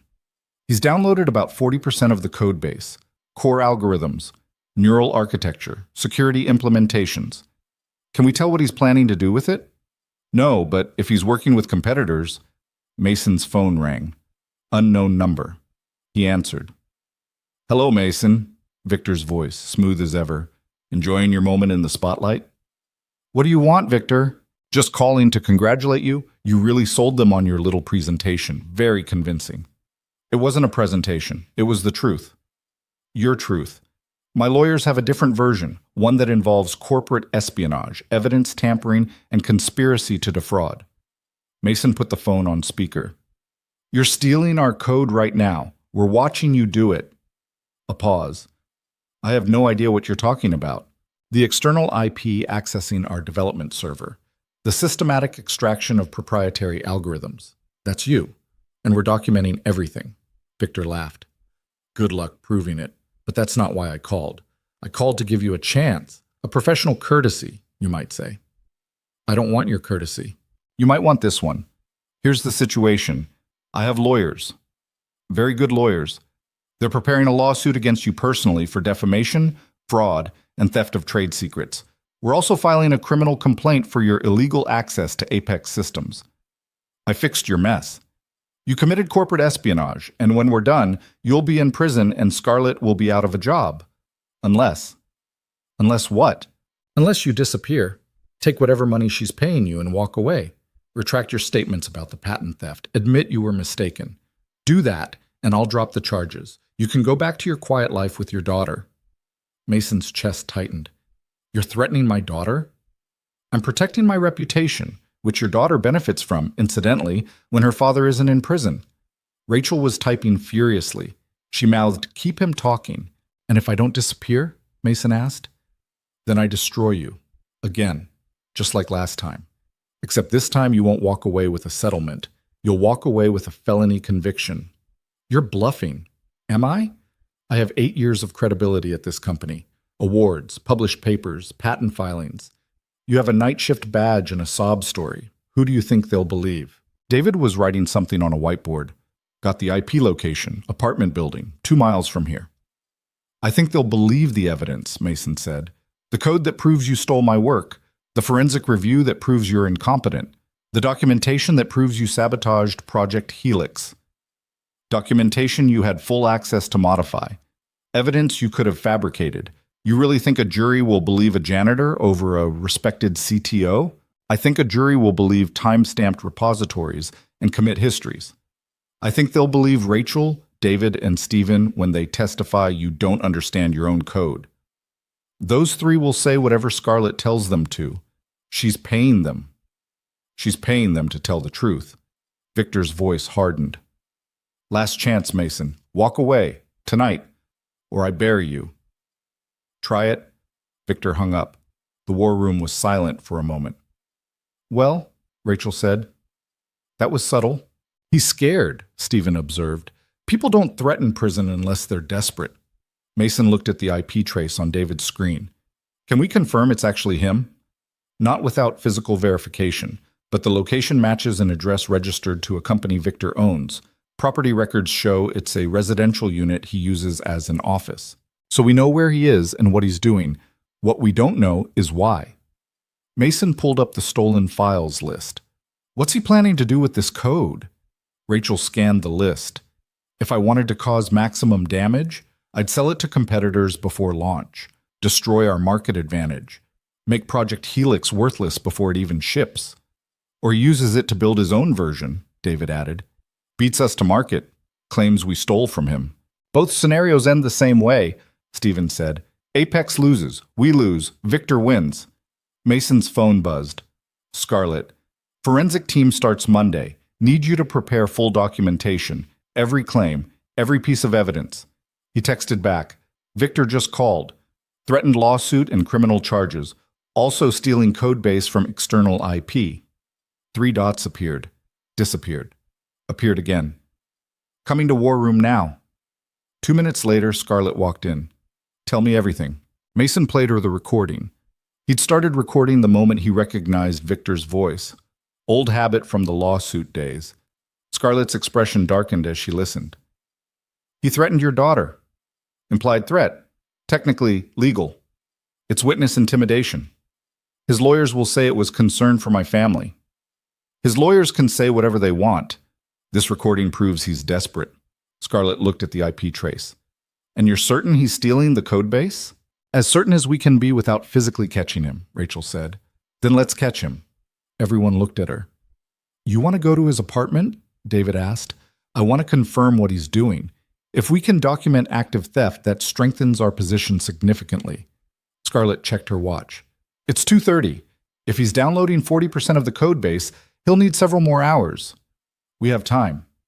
This is crazy, Stephen said. If we're wrong, we're not wrong. Scarlett looked at Mason. Are we? Mason thought about it. About Victor's voice on the phone. About 7 years of running. About Lily asking why tomorrow never came. No, he said. We're not wrong. Then let's go prove it. They took Scarlett's car, a black Mercedes that probably cost more than Mason made in 5 years. Scarlett drove while Mason sat in the passenger seat, and Rachel, David, and Stephen crammed in the back with laptops. The address led to a modern building in a neighborhood Mason couldn't afford to walk through. Glass and steel, doorman out front, the kind of place where units started at $3 million. He's on the 8th floor, David said, checking property records. Unit 804. They parked across the street, watching the building. Mason felt absurd, like they were amateur detectives playing dress-up. What exactly is the plan? Rachel asked. We confirm he's there, document what we can, get evidence. Scarlett pulled out her phone. Then we call the police. The police won't care about code theft, Stephen said. They'll care about violation of a court order. Victor's leave conditions explicitly forbid accessing Apex systems or data. If he's actively stealing code, that's a breach. Mason's phone buzzed. Unknown number again. He answered. You're parked across the street, Victor said. I can see you from my window. Mason looked up. 8th floor, a silhouette in the window, watching them. You're stealing from us, Mason said. Prove it. We will. By then I'll be gone. And so will your code. Victor laughed. You should have taken my offer, Mason. Now you get nothing but legal bills and disappointment. Again. The silhouette moved away from the window. Scarlett was already calling someone. This is Scarlett Vaughn, CEO of Apex Dynamics. I need to report a theft in progress. She gave them the address. Explained the situation. Mason heard skepticism in her voice when she said, intellectual property theft. They're sending someone, Scarlett said after hanging up, but it could take an hour. This isn't exactly a priority. An hour is too long, Rachel said. She was typing on her laptop. He's accelerating the download. He knows we're here. He's trying to finish before we can stop him. Mason watched the building. 8th floor, Unit 804. Victor was up there right now, stealing what Mason had built, preparing to use it against him, just like last time. Something cold settled in Mason's chest. I'm going up there, he said. That's a terrible idea, Stephen said immediately. Probably, but I'm doing it anyway. Mason, if you confront him, Scarlett started. I'm not confronting him. I'm documenting. You have your phone. I have mine. We record everything. Get proof he's stealing. Then we have something real for the police. He could have you arrested for trespassing. Let him. I'd rather explain trespassing than watch him steal everything again. Scarlett looked at him. Really looked. Mason saw her calculating risk versus reward. If you do this, she said quietly, you do it smart. No confrontation, no physical contact, just document and leave. Understood. And take Rachel with you. 2 witnesses are better than 1. Rachel looked up from her laptop. I'm sorry, what? You're going with Mason. Keep your phone recording. Document everything. If Victor gets aggressive, you leave immediately. This is insane, Rachel said. Yes, Scarlett agreed. But so is everything else we've done in the past 48 hours. At least this way we get evidence. Mason was already opening his door. Coming? Rachel grabbed her laptop and followed. They crossed the street together. Mason's heart hammered. This was stupid, reckless, exactly the kind of impulsive decision that had ruined him last time. But he was tired of being careful. The doorman looked up as they approached. Can I help you? We're here to see Victor Hale, Mason said. Unit 804. Is he expecting you? Yes. The lie came easily. The doorman checked something on his screen and waved them through. They took the elevator to the 8th floor. Rachel had her phone out, recording. Mason did the same. For the record, Rachel said, I think this is a terrible idea. Noted. But also kind of exciting. Also noted. The elevator doors opened. Unit 804 was at the end of a hallway that probably cost more per month than Mason's yearly rent. Mason knocked. Victor opened the door. He looked the same as always, expensive casual wear, perfect hair, smile that didn't reach his eyes. Behind him, Mason could see a laptop on a desk. Multiple screens, code scrolling across them. Mason, Victor said pleasantly, I told you I could see you from my window. I didn't expect you to actually come up. We need to talk. I don't think we do. Victor started to close the door. Mason put his hand against it. The police are on their way. You're stealing proprietary code in violation of your leave agreement. That's grounds for immediate termination and legal action. I'm accessing files I created. That's not theft. You didn't create them. You modified work that was already there. Work that was mine. Mason kept his voice level. And you're downloading them to external storage. That's theft. Victor glanced at Rachel, at her phone, recording everything. You're documenting this? He asked.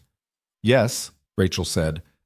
That's illegal. This is my private residence. You're trespassing and recording without consent. Actually, under state law, only one party needs to consent to recording. I consent. Rachel kept her phone steady. And we're in the hallway, which is common space. So technically, we're not trespassing. Victor's smile tightened. Clever, but also meaningless. Even if you document me accessing Apex servers, which you can't prove without seeing my screen, it proves nothing. I have legitimate reasons to access files I worked on. Not under the terms of your administrative leave, Mason said. You surrendered your credentials. Any access is unauthorized. I surrendered my main credentials. I never agreed to surrender personal backups or archived work. Archived work that's downloading right now from active Apex servers. Victor's expression shifted, just slightly, enough to tell Mason he'd hit the truth. Last chance, Victor said quietly. Walk away. Both of you. Or I make one phone call and have you arrested for harassment, trespassing, and corporate espionage. Make the call, Mason said. I'll wait. They stared at each other. 7 years of history in that look. 7 years of theft and lies and stolen futures. Victor pulled out his phone. Then Rachel's laptop started beeping. He's done, she said, staring at her screen. The download just completed. All core files extracted to external storage. Victor smiled. Goodbye, Mason. Enjoy your very short career at Apex. He closed the door. Mason and Rachel stood in the hallway, recording, documenting, watching a door close on evidence they couldn't quite prove. We didn't get enough, Rachel said. We got him admitting he accessed files. We got him confirming he has external backups. We got timestamps matching the download. A lawyer will shred that in court. Maybe, but it's more than we had before. They took the elevator down, crossed the street, got back in the Mercedes where Scarlett, David, and Stephen were waiting.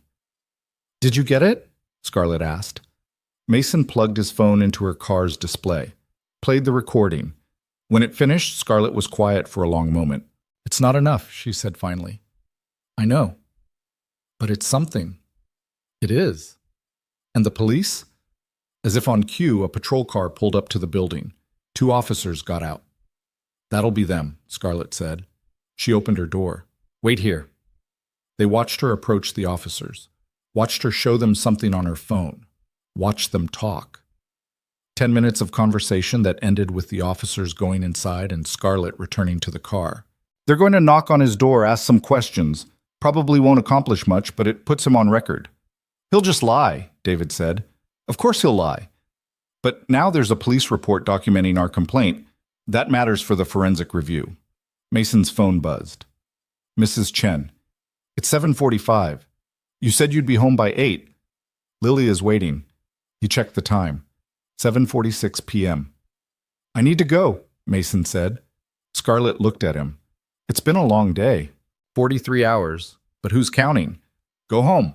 Be with your daughter. We'll handle the rest tonight." "You sure?"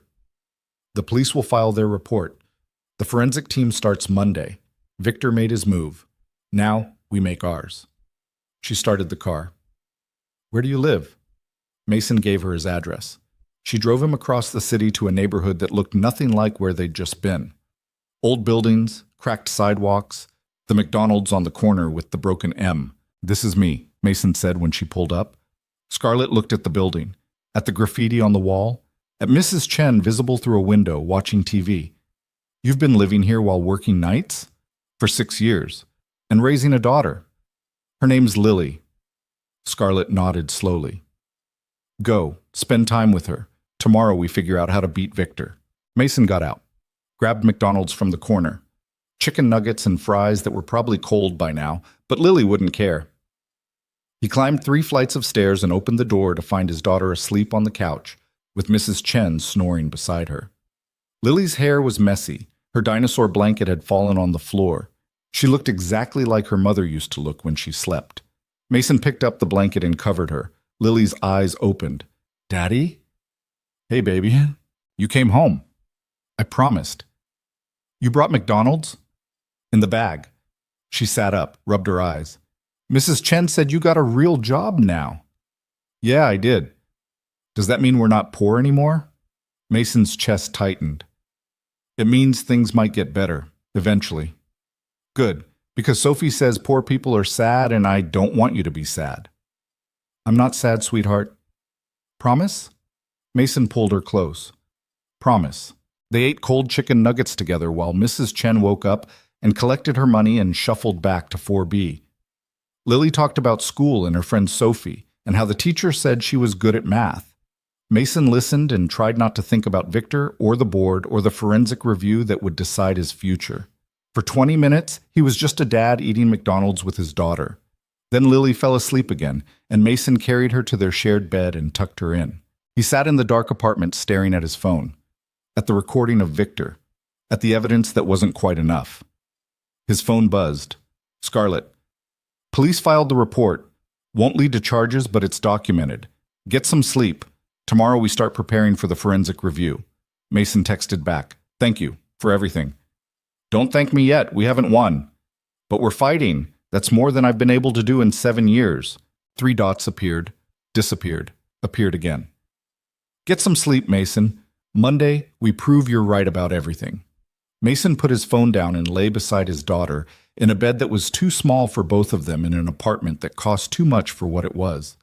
But for the first time in 7 years, he fell asleep believing tomorrow might actually be different. Mason woke to his daughter poking his face at 6 in the morning.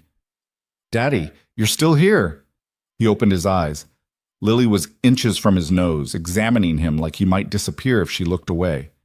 "Where else would I be?" he mumbled. "Work. You're always at work." "Not always."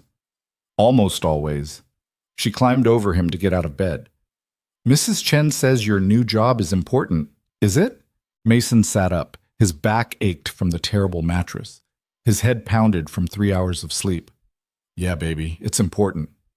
More important than making pancakes? Nothing's more important than pancakes. Lily grinned and ran to the kitchen. Mason followed and made chocolate chip pancakes on their single working burner while his daughter talked about a field trip to the zoo that cost $12 per student. $12 he didn't have last week. Might have this week. Maybe. Can I go? Lily asked, watching him flip pancakes. When is it? 2 weeks. Sophie's mom already paid. Sophie says I probably can't go because we're poor. Mason's jaw tightened. Sophie's mom should mind her business. So I can go? Yes. You can go. Lily hugged his leg. Thanks, Daddy. They ate pancakes together while morning light crept through their one window that faced a brick wall. Mason's phone buzzed constantly. Rachel sending code updates. David asking about security protocols. Stephen forwarding meeting requests. And Scarlett, just once. Forensic team arrives at 9 a.m. Be ready. At 7:30, Mason walked Lily to the bus stop 2 blocks away. She held his hand the whole way, chattering about the zoo and Sophie and her math homework. Other parents waited at the stop. They looked at Mason in his borrowed suit that he'd slept in and probably thought he was trying too hard. Let them think whatever they wanted. The bus came. Lily climbed on and waved from a window. Mason waved back until the bus turned the corner. Then he walked to the subway and rode across the city to a building where 3 days ago he'd been invisible. The war room had been claimed by the forensic team. 4 people in business casual with laptops and serious expressions. The lead investigator was a woman in her 50s named Patricia Chen, who looked like she'd spent her entire career finding lies in code. Mr. Carter, she said when Mason entered, we've reviewed your initial documentation. We have questions. For the next 6 hours, Patricia and her team tore apart every claim Mason had made. They verified timestamps, cross-referenced repositories, examined commit histories, asked him to explain technical decisions he'd made 7 years ago like they'd happened yesterday. Mason answered everything. Rachel, David, and Stephen sat nearby, ready to verify his work on Project Helix. Scarlett appeared periodically, watching from the doorway like a general surveying a battlefield. At 2 p.m., Patricia called a break. Initial findings, she said, looking at her notes. Your patent applications predate Victor Hale's by an average of 8 months. The code architecture is substantively identical. Variable naming conventions match. Comments in your repositories correspond to comments in his patent filings.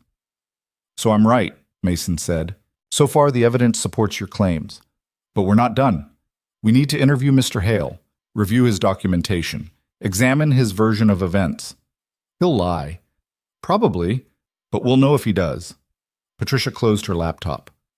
We're also reviewing the Project Helix modifications, the ones you claim caused system failures. They did cause failures. We documented everything. We'll verify that independently.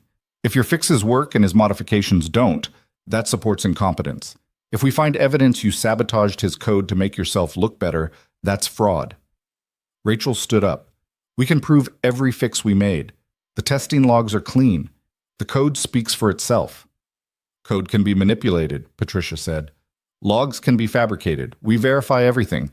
She left with her team. The war room emptied. Mason sat alone staring at screens full of code he'd written when he still believed hard work mattered more than connections. You okay? Scarlett appeared in the doorway. Tired. Patricia's thorough. That's good for us. Unless she decides I'm lying, she won't, because you're not. Scarlett sat across from him. But even if the forensic review proves everything, we still have problems. Victor, Morrison, the board members who think I'm gambling the company on sentiment. She rubbed her eyes. I got 3 calls this morning from investors asking if the rumors are true, that we fired our CTO based on conspiracy theories. They're not rumors if they're true. They're rumors until the forensic report says otherwise, and that takes time we don't have. Scarlett pulled up something on her phone. Launch is in 5 weeks. Marketing has already started the campaign. Pre-orders are live. If we delay now, we lose everything. If we launch broken, we lose more. I know, which is why you need to finish stabilizing Project Helix. Patricia's review will take at least 2 weeks. We can't wait for her findings to move forward. Mason looked at the code on his screen. 3 million lines. Weeks of work remaining, 5 weeks until launch. It's not enough time, he said. Then we make it enough. You said you could do this. I said I could fix the critical failures. I didn't say I could make it perfect. Perfect isn't the goal. Working is the goal. Can you deliver that? Mason thought about Lily, about the field trip that cost $12, about 7 years of almosts and maybes and tomorrows that never came. Yes, he said, I can deliver that. Good, because I just got word Victor's filing a lawsuit against you personally, defamation, tortious interference, fraud. Mason's stomach dropped. When? Papers were filed this morning. You'll be served probably today, maybe tomorrow. I can't afford a lawyer. The company will cover it. This lawsuit is retaliation for exposing his fraud. We're not letting you face it alone. Morrison won't like that. Morrison doesn't get a vote. Scarlett stood up. Focus on the code. Let me handle the lawyers and the board and Victor's theatrics. You just build something that works. She left. Mason sat in the war room surrounded by evidence of everything he'd lost and everything he might get back. His phone buzzed. Unknown number. He almost didn't answer. Mason Carter? A different voice, professional, clipped. Who's asking? Courier service. I have legal documents for you. Are you at Apex Dynamics, 1847 Financial Boulevard? Yeah. I'll be there in 20 minutes. The line went dead. Mason looked at his phone, at the screen full of code, at the war room that had become his life for the past 72 hours. Rachel walked in carrying coffee. You look like you're about to throw up. Victor's lawsuit. I'm getting served in 20 minutes. Oh. She set the coffee down. That's less fun. Yeah. You know he's just trying to scare you, right? Make you back down. I know. So don't. I'm trying not to. Rachel pulled up a chair. When I was in grad school, my advisor stole my research, published it under his name. I reported him. He had tenure and connections. I had student debt and no references. Guess who won? Him. I dropped out. Worked tech support for 3 years before Scarlett hired me.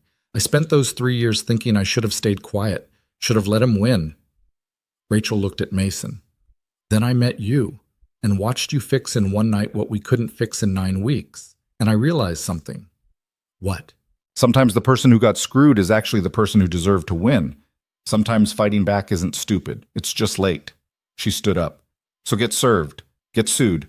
Let Victor throw everything he's got at you, because we're going to prove him wrong about all of it. She walked out.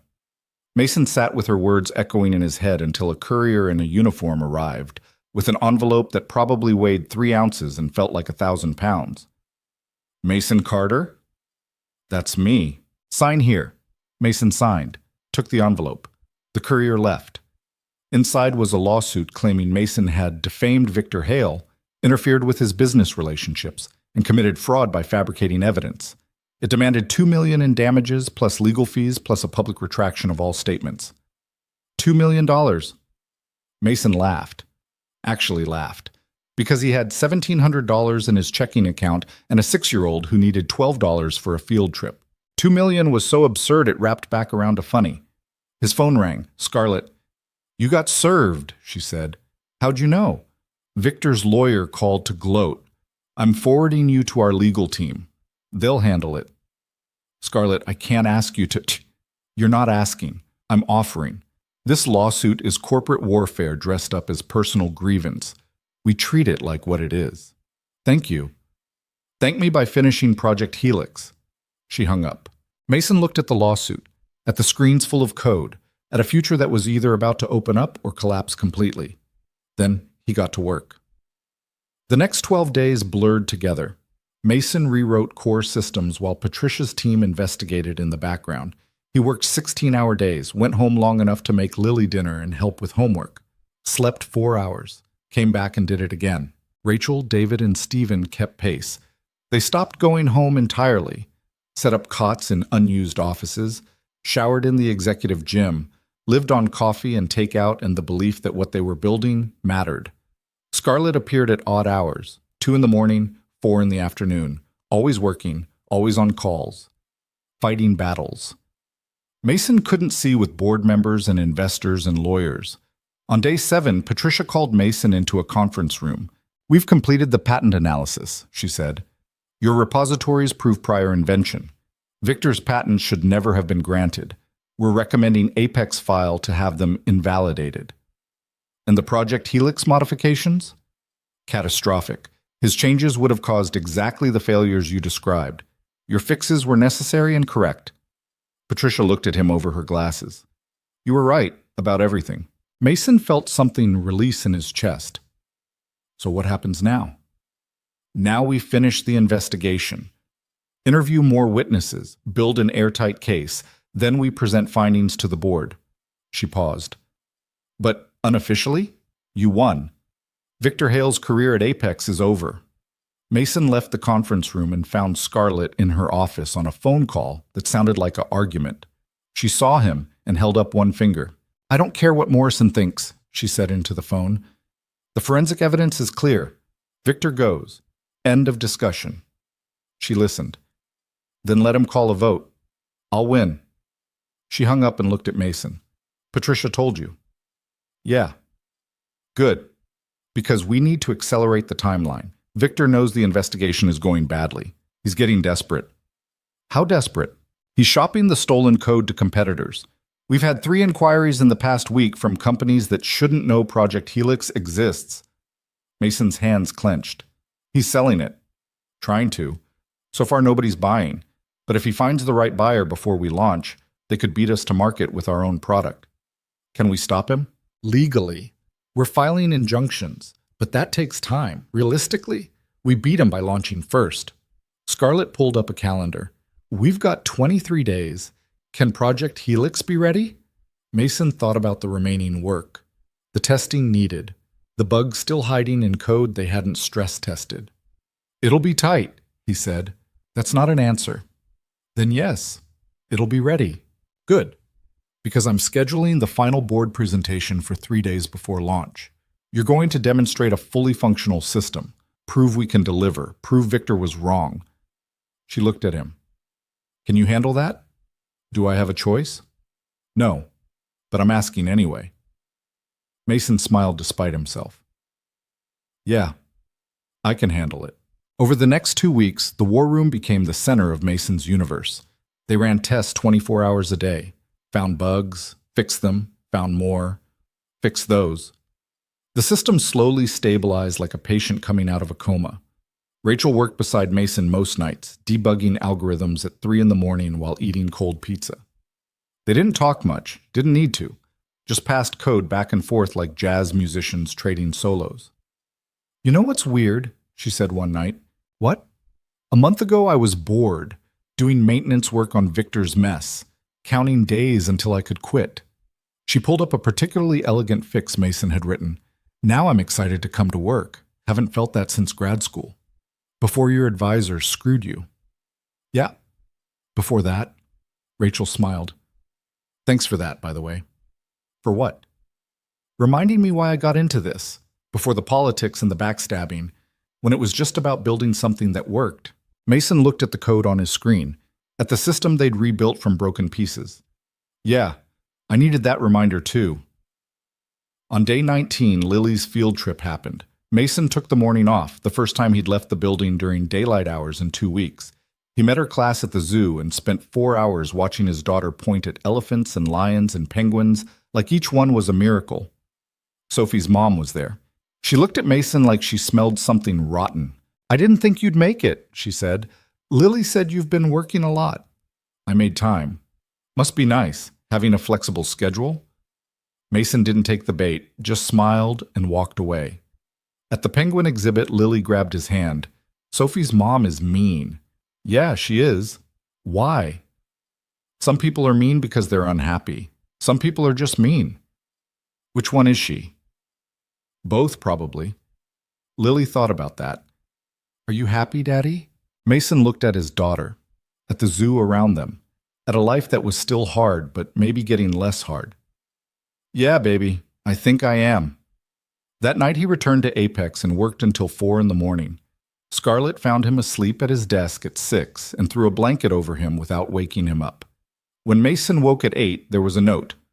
Final board presentation tomorrow. Be ready. S. Tomorrow was supposed to be day 21. They'd bumped it up. Mason's heart hammered. He pulled up the system status, ran diagnostics, everything green, everything functional.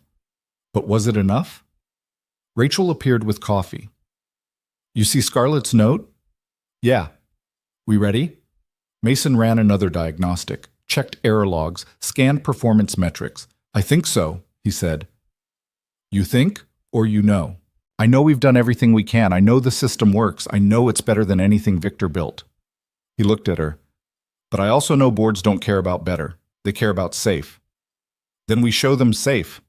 We run the most boring, stable demonstration they've ever seen. No risks, no flourishes, just solid engineering that proves we can launch on time. David and Stephen joined them. We're running the final stress test, David said. If it passes, we're golden. They gathered around the main display and launched the test. Project Helix under maximum simulated load. Every subsystem pushed to its limit. For 90 minutes, they watched data scroll past while their hearts tried to escape their chests. At minute 87, a warning appeared. Minor memory fluctuation in the caching layer. That's fine, Rachel said, within normal parameters. At minute 90, the warning cleared. At minute 93, the test completed. 0 crashes, 0 errors, full functionality maintained. Stephen started laughing. David whooped. Rachel just stared at the screen like she couldn't believe it was real. We did it, she said quietly. We actually did it. Mason felt something he hadn't felt in 7 years. Not hope. Stronger than hope. Certainty. Yeah, he said. We did. That night, Mason went home and made spaghetti for Lily. She talked about the penguins and how Sophie had cried when she saw the snakes. They did her math homework together. Mason read her 3 chapters of a book about dragons. When she fell asleep, he sat in the dark apartment and thought about tomorrow, about walking into a boardroom and proving Victor wrong, about winning after 7 years of losing. His phone buzzed. Scarlett, get some sleep. Tomorrow, we change everything. Mason texted back. Already changed. Tomorrow we just make it official. He slept 6 hours, the most he'd slept in 3 weeks. The boardroom was packed. All 12 board members, Patricia and her forensic team, Scarlett's lawyers. And in the back corner, looking like he'd rather be anywhere else, Victor Hale. His presence was a surprise. Apparently the board had insisted, wanted both sides represented. Victor met Mason's eyes across the room. No smile this time, just cold hatred. Morrison called the meeting to order at exactly 9 o'clock. We're here to review the forensic investigation into allegations against Victor Hale and to assess the current status of Project Helix. He looked at Patricia. Let's start with your findings. Patricia stood, clicked through a presentation that methodically destroyed Victor's credibility. Patent comparisons. Code analysis. Timeline documentation. By slide 12, several board members were shifting uncomfortably. By slide 20, Morrison's face had gone pale. In conclusion, Patricia said, our investigation confirms Mason Carter is the original inventor of the core technology Victor Hale patented. The evidence is conclusive and legally actionable. We recommend Apex immediately file to invalidate Mr. Hale's patents and pursue recovery of compensation paid to him based on fraudulent claims. The room was silent. Morrison looked at Victor. Do you have a response? Victor stood slowly. This investigation was compromised from the start, conducted by a team chosen by Scarlett Vaughn, who has obvious bias. The evidence has been selectively presented to support a predetermined conclusion. The evidence is time-stamped and verified, Patricia said coldly. We didn't selectively present anything. We presented facts. Facts that can be manipulated, code repositories that can be backdated, documents that can be fabricated. Victor looked at the board. I've given 8 years to this company. I've delivered results, and you're going to destroy my career based on the word of a janitor who broke into our systems? Former janitor, Scarlett said. Current chief architect who fixed the mess you created. Alleged mess. Documented mess. Scarlett nodded at Mason. Show them. Mason connected his laptop to the main display.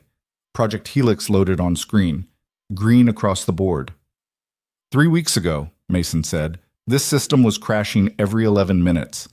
Victor's modifications had created catastrophic failures in 7 major subsystems. We've repaired all of them.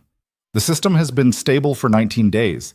We've run stress tests simulating 10 times our expected launch load. 0 failures. He pulled up the comparison data. Victor's version in red, their version in green. This is the threading architecture Victor built.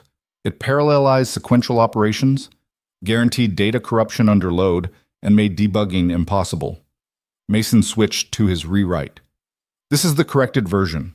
Proper synchronization, clean error handling, maintainable structure.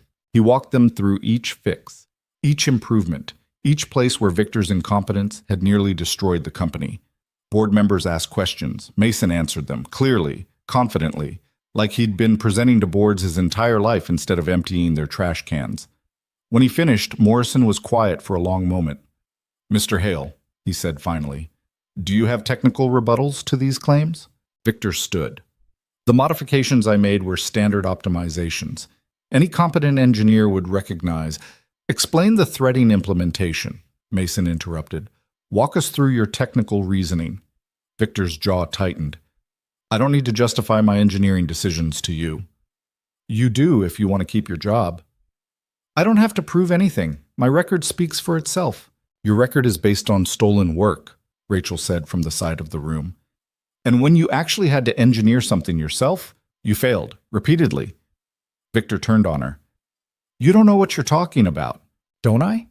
I've been cleaning up your code for 3 years. I've seen every shortcut, every hack, every place where you didn't understand what you were doing."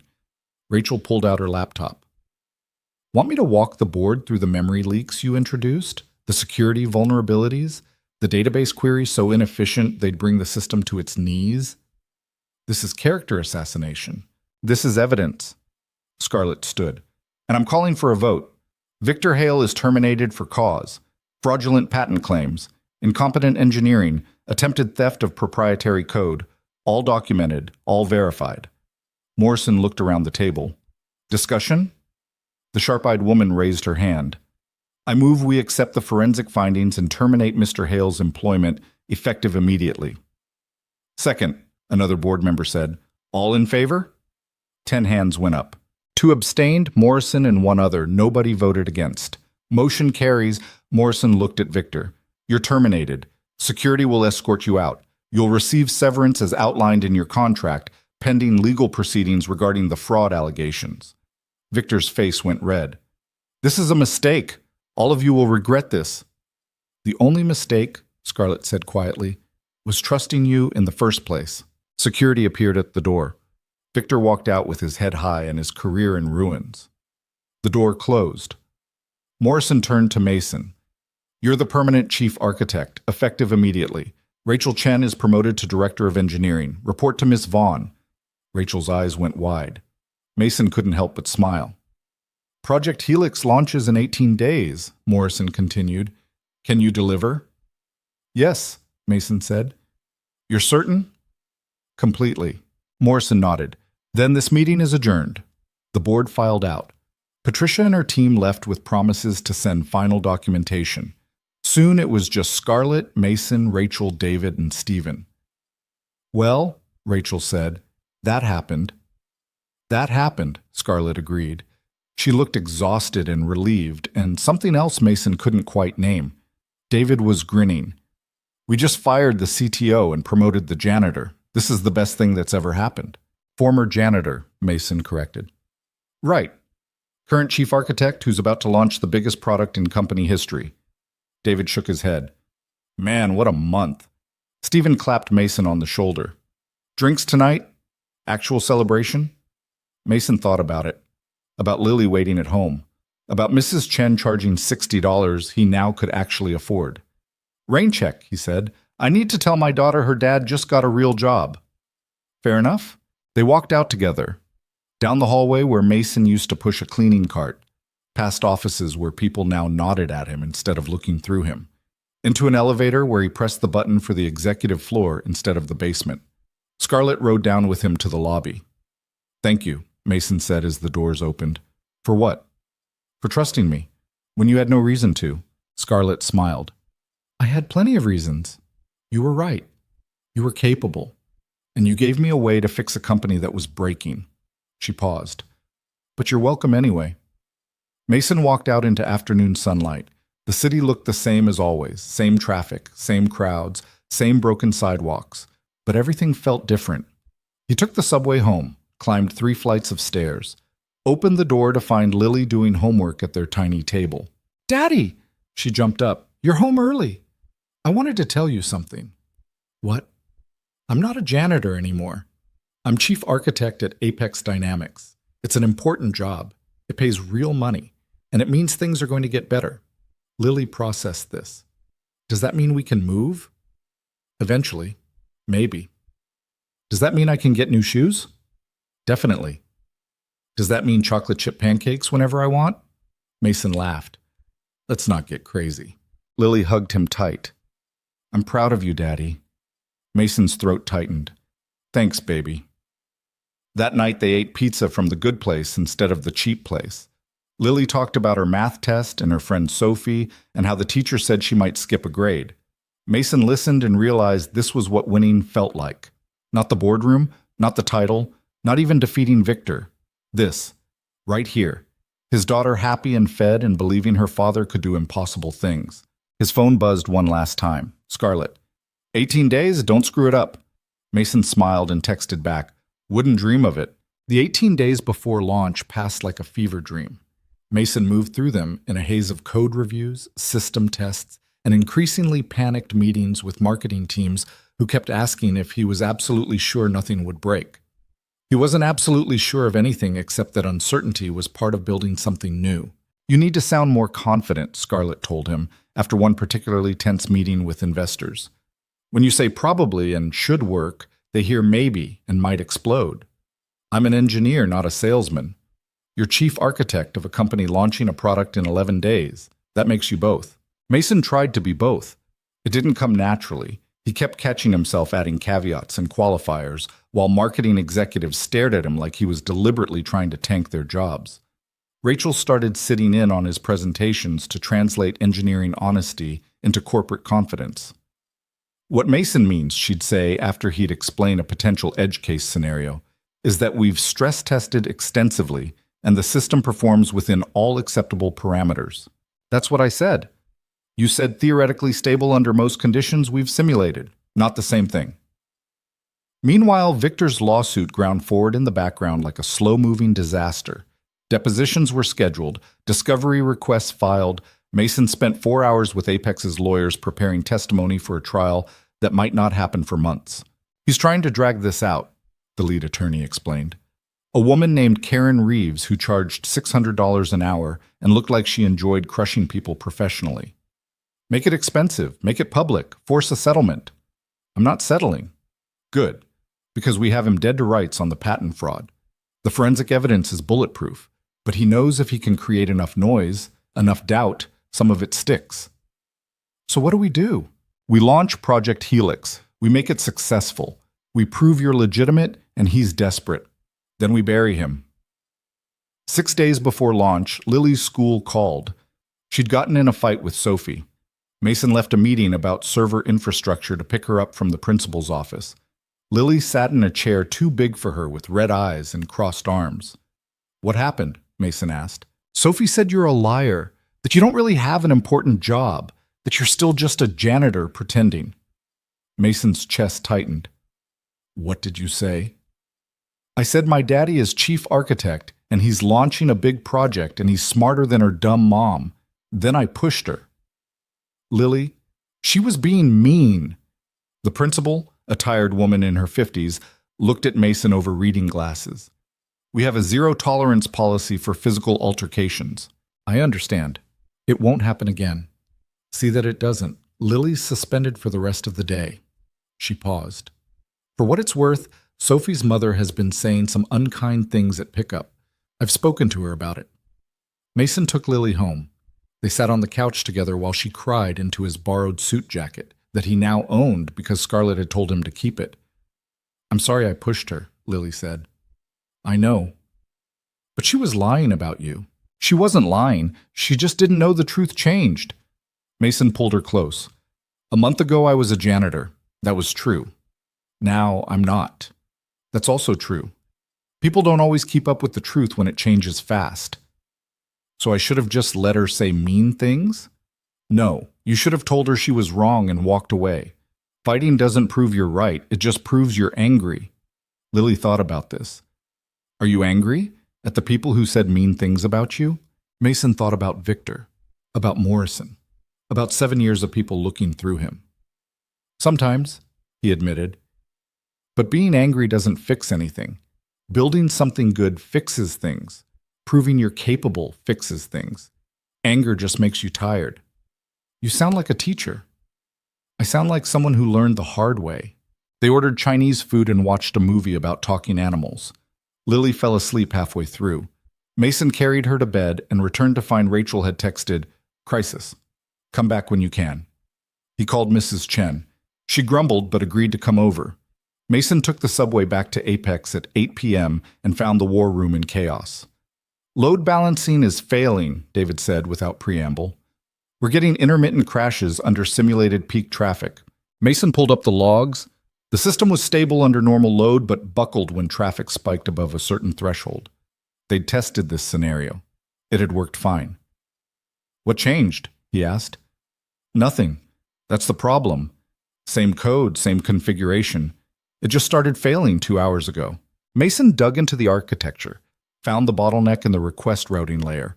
Traffic spikes were overwhelming the load balancer because they'd optimized for sustained load, not sudden spikes. It's a scaling issue, he said. We configured for gradual ramp-up. If launch traffic hits all at once, we crash. Rachel finished. Spectacular public failure on day one. They looked at each other. Can we fix it? Stephen asked. Mason checked the calendar. 5 days until launch. Marketing had already committed to the date. Pre-orders were live, press coverage scheduled. We can fix it, Mason said slowly, but we need to rewrite the request distribution architecture. That's 72 hours of work minimum. We have 5 days. We also have to finalize documentation, train support staff, run final integration tests. Mason pulled up the project timeline. We're cutting it close. Close is better than broken, Scarlett said from the doorway. Mason hadn't heard her enter. She looked like she hadn't slept in days. Can you do it without delaying launch? If nothing else breaks. That's not reassuring. It's honest. Scarlett smiled grimly. Then get to work. I'll handle the board if they ask questions. For the next 70 hours, Mason barely left the war room. They rewrote the load balancing system from scratch. Tested it. Found bugs. Fixed them. Tested again. Rachel worked beside him through 2 all-nighters, surviving on coffee and spite. This is insane, she said at 4 a.m. on the 3rd day. We're rebuilding critical infrastructure 3 days before launch. Yep. If this fails, we're done. All of us. Yep. You don't seem worried. Mason looked at the code on his screen, at the elegant solution they'd built to replace the broken one. I spent 7 years worrying, didn't help, so now I just build things and trust they'll work. That's either wisdom or delusion. Probably both. At 6 a.m. on day 4 before launch, they ran the final test. Simulated traffic spike. 10,000 simultaneous requests hitting the system at once. The load balancer distributed them perfectly. Response times stayed stable. 0 crashes. David actually cheered. Stephen started laughing. Rachel just put her head down on her desk. We did it, she said into her arms. We actually did it. Mason felt something release in his chest. Not relief. Something bigger, the weight of 7 years lifting. Yeah, he said quietly. We did. Launch day arrived with gray skies and rain that matched Mason's anxiety. He woke at 5 a.m. to find Lily already awake, sitting at their kitchen table with a card she'd made. For good luck, she said, handing it to him. The card had a drawing of him at a computer with the words, "My daddy is smart," written in crayon. Mason's throat tightened. Thanks, baby. Are you nervous? Terrified. Sophie's mom says your project is going to fail because you don't know what you're doing. Sophie's mom needs a hobby, Lily giggled. That's what Mrs. Chen said too. Mason got dressed in a suit he'd actually bought with his first real paycheck. It fit better than the borrowed one. Made him look like someone who belonged in boardrooms instead of someone pretending. At Apex, the lobby was chaos. Press had gathered for the announcement. Investors mingled with executives. Marketing staff rushed around with tablets and headsets looking like they were coordinating a military operation. Scarlett found Mason in the war room doing final system checks. "Ready?" she asked. "No." "Good. Neither am I." She sat beside him. "You know this is going to work, right?" "I know we did everything possible to make it work. The rest is luck and timing." "I'll take those odds." Scarlett looked at the screens showing Project Helix running smoothly. "A month ago, I thought I'd lose the company. Now we're about to prove everyone wrong. We haven't proved anything yet. We proved Victor was a fraud. We proved you're the real architect. We proved good work still matters." She stood. "The rest is just show business." The launch event started at 10 a.m. Scarlett gave the presentation. She was good at it, confident, polished. She explained what Project Helix could do without drowning people in technical details. Showed demonstrations that looked effortless because Mason and his team had spent 3 weeks making them bulletproof. At 10:47, they went live. Mason watched from backstage with Rachel, David, and Steven. Watched the servers light up as traffic poured in. Watched the load balancer distribute requests exactly as designed. Watched the system handle in 3 minutes what it would have crashed under a month ago. His phone buzzed, a text from a number he didn't recognize. "Enjoy it while it lasts." Victor. Mason deleted it without responding. By noon, Project Helix had processed 100,000 transactions without a single failure. By 2 p.m., tech blogs were calling it revolutionary and the new industry standard. By 4 p.m., the stock had jumped 18%. Morrison found Mason in the war room at 5 p.m. "The board wants to see you," he said. Mason's stomach dropped. "Why?" "Come find out." The boardroom was different from last time. No tension, no hostility, just 12 people who looked like they'd made a lot of money today. "Mr. Carter," Morrison said, and for the first time his voice didn't carry contempt. "The board would like to formally recognize your contributions to Project Helix and to this company." Mason waited for the other shoe to drop. "We're offering you a permanent position as Chief Technology Officer, effective immediately. Full executive compensation package, stock options, the works." Mason blinked. "CTO. The position is vacant. You've proven yourself capable. Unless you'd prefer to remain Chief Architect?" "No, Mason's mind raced. CTO. Victor's old job. The position that had been used to destroy him. "I accept, but I have conditions." Morrison raised an eyebrow. "Conditions. Engineering positions are filled based on skill, not credentials or pedigree. We recruit from places competitors ignore. Community colleges, coding boot camps, people who had to take unconventional paths." Mason thought about the night shift, about being invisible. "And we create internships for people working service jobs in this building, janitors, security, food service. If they want to learn engineering, we teach them." The sharp-eyed woman smiled. "Creating your own pipeline. Creating opportunities for people like me, who got buried because they didn't have the right connections." Morrison looked around the table. "Any objections?" No one objected. "Then it's settled. Welcome to the executive team, Mr. Carter." They shook hands. Mason left the boardroom and found Scarlett waiting in the hallway. "CTO," she said. "That's a hell of a promotion from the graveyard shift." "Yeah, it really is. You deserve it." "Maybe. Or maybe I just got lucky you were awake at 2:47 a.m. a month ago." "Luck is what you call it when preparation meets opportunity." Scarlett smiled. "You were prepared. I just gave you the opportunity." "Thank you for that, for all of it. Thank me by building a great team, by making good decisions, by proving that talent matters more than politics." She paused. "And by being the kind of leader you needed 7 years ago." Mason nodded. "I can do that." He went home that night to find Lily and Mrs. Chen watching the news. Project Helix was the lead story on the tech segment. They showed footage of the launch, interviews with analysts calling it groundbreaking, and a 30-second clip of Mason explaining the technology to a reporter. "That's you," Lily shouted. "You're on TV." "Yeah, baby, that's me." "You look fancy." "I feel ridiculous." Mrs. Chen snorted. "You look like someone important. Finally." Over the next 3 months, things changed in ways both big and small. Mason moved Lily into a 2-bedroom apartment with windows that faced actual sunlight instead of brick walls. He bought her new shoes, enrolled her in a better school where Sophie's mom couldn't spread poison, started a college fund that had more than $17 in it. The lawsuit from Victor dragged on but lost momentum as evidence piled up. His lawyers tried to settle. Apex's lawyers refused. They wanted a judgment, wanted it on record that Victor Hale had committed fraud. On a Tuesday in November, the judge ruled in Apex's favor. All of Victor's patents invalidated, compensatory damages awarded. Criminal referrals sent to prosecutors for fraud investigation. Mason got the news while interviewing a candidate for his new internship program, a woman in her 40s who worked the night shift in building security and wanted to learn programming.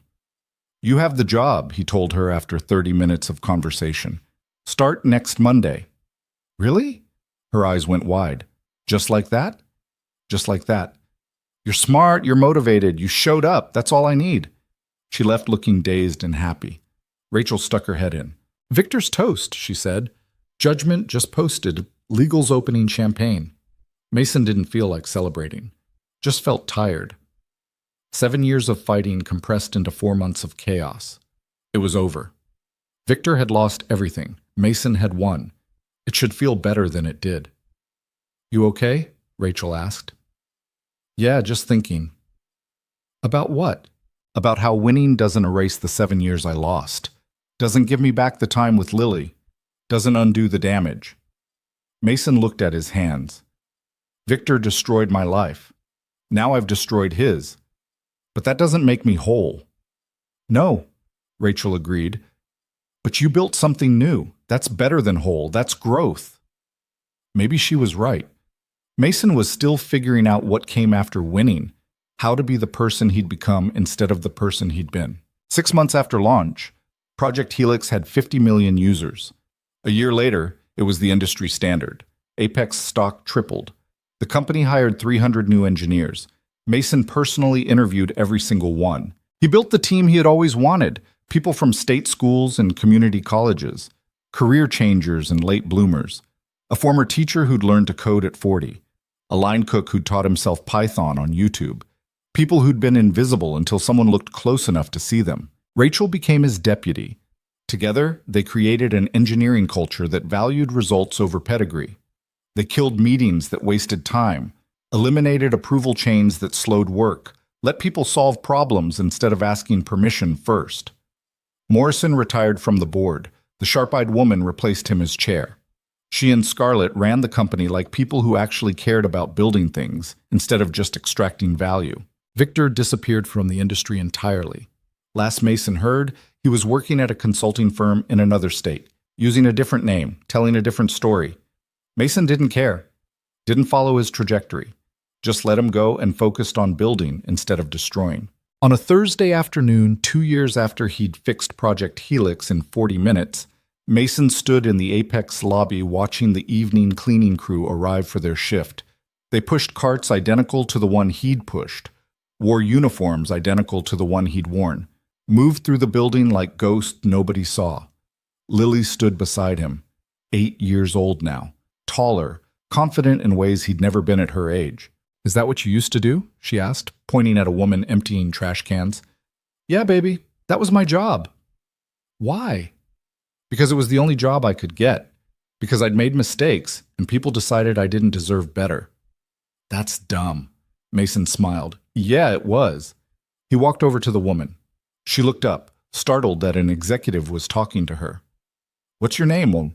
Mason asked. "Carmen." "You like this job, Carmen?" She looked confused.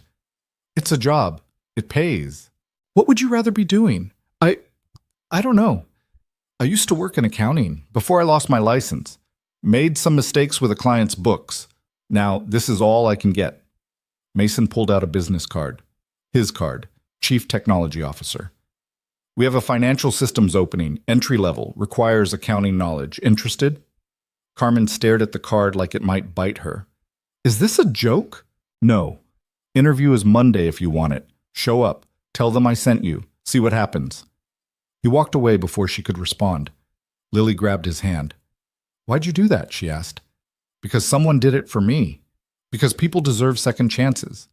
Because invisible people do better work when someone actually sees them. They walked out of the building together, into a city that looked the same as always but felt different. Mason had stopped being invisible, had built something real, had proven that talent mattered and truth eventually won. But the thing he was proudest of wasn't the title or the stock options or the office with his name on the door. It was the 17 people he'd hired from the night shift, the woman from building security who now led a development team, the janitor who'd become a systems analyst, the food service worker who'd built an app used by millions, people who'd been exactly where Mason had been, working invisible jobs, believing they'd lost their chance, surviving instead of living. He'd shown them what Scarlett had shown him, that one opportunity could change everything, that past mistakes didn't define future potential, that the person emptying trash cans might be the person who saves your company if you're brave enough to ask them what they're capable of. Lily looked up at him as they waited for the subway. "Daddy, can I ask you something?" "Always." "Are you happy now?" Mason thought about it, about the apartment with sunlight, about the job that paid enough, about the daughter who believed her father could do impossible things, about the people he'd helped who were helping others, about the culture he'd built that valued work over politics, about proving that good engineering still mattered in a world that often forgot. "Yeah, baby," he said. "I'm happy now." "Good. Because you smile more. I like when you smile." They took the subway home together. Mason made spaghetti while Lily did homework at a table big enough for both of them. They watched a movie about dinosaurs.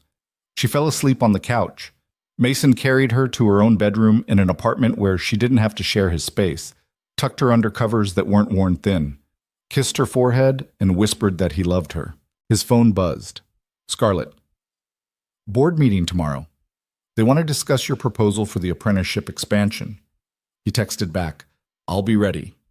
Mason stood in his daughter's doorway watching her sleep, thinking about the janitor who'd fixed an impossible problem in 40 minutes, about the CEO who'd taken a chance on a stranger, about the team that had believed in someone nobody else saw, about how sometimes the people nobody notices are the ones who change everything. If you're reading this and you're invisible right now, if you're working a job people look through, if you made mistakes that cost you everything and you're trying to rebuild from nothing, keep going, learn what you can, build what you're able.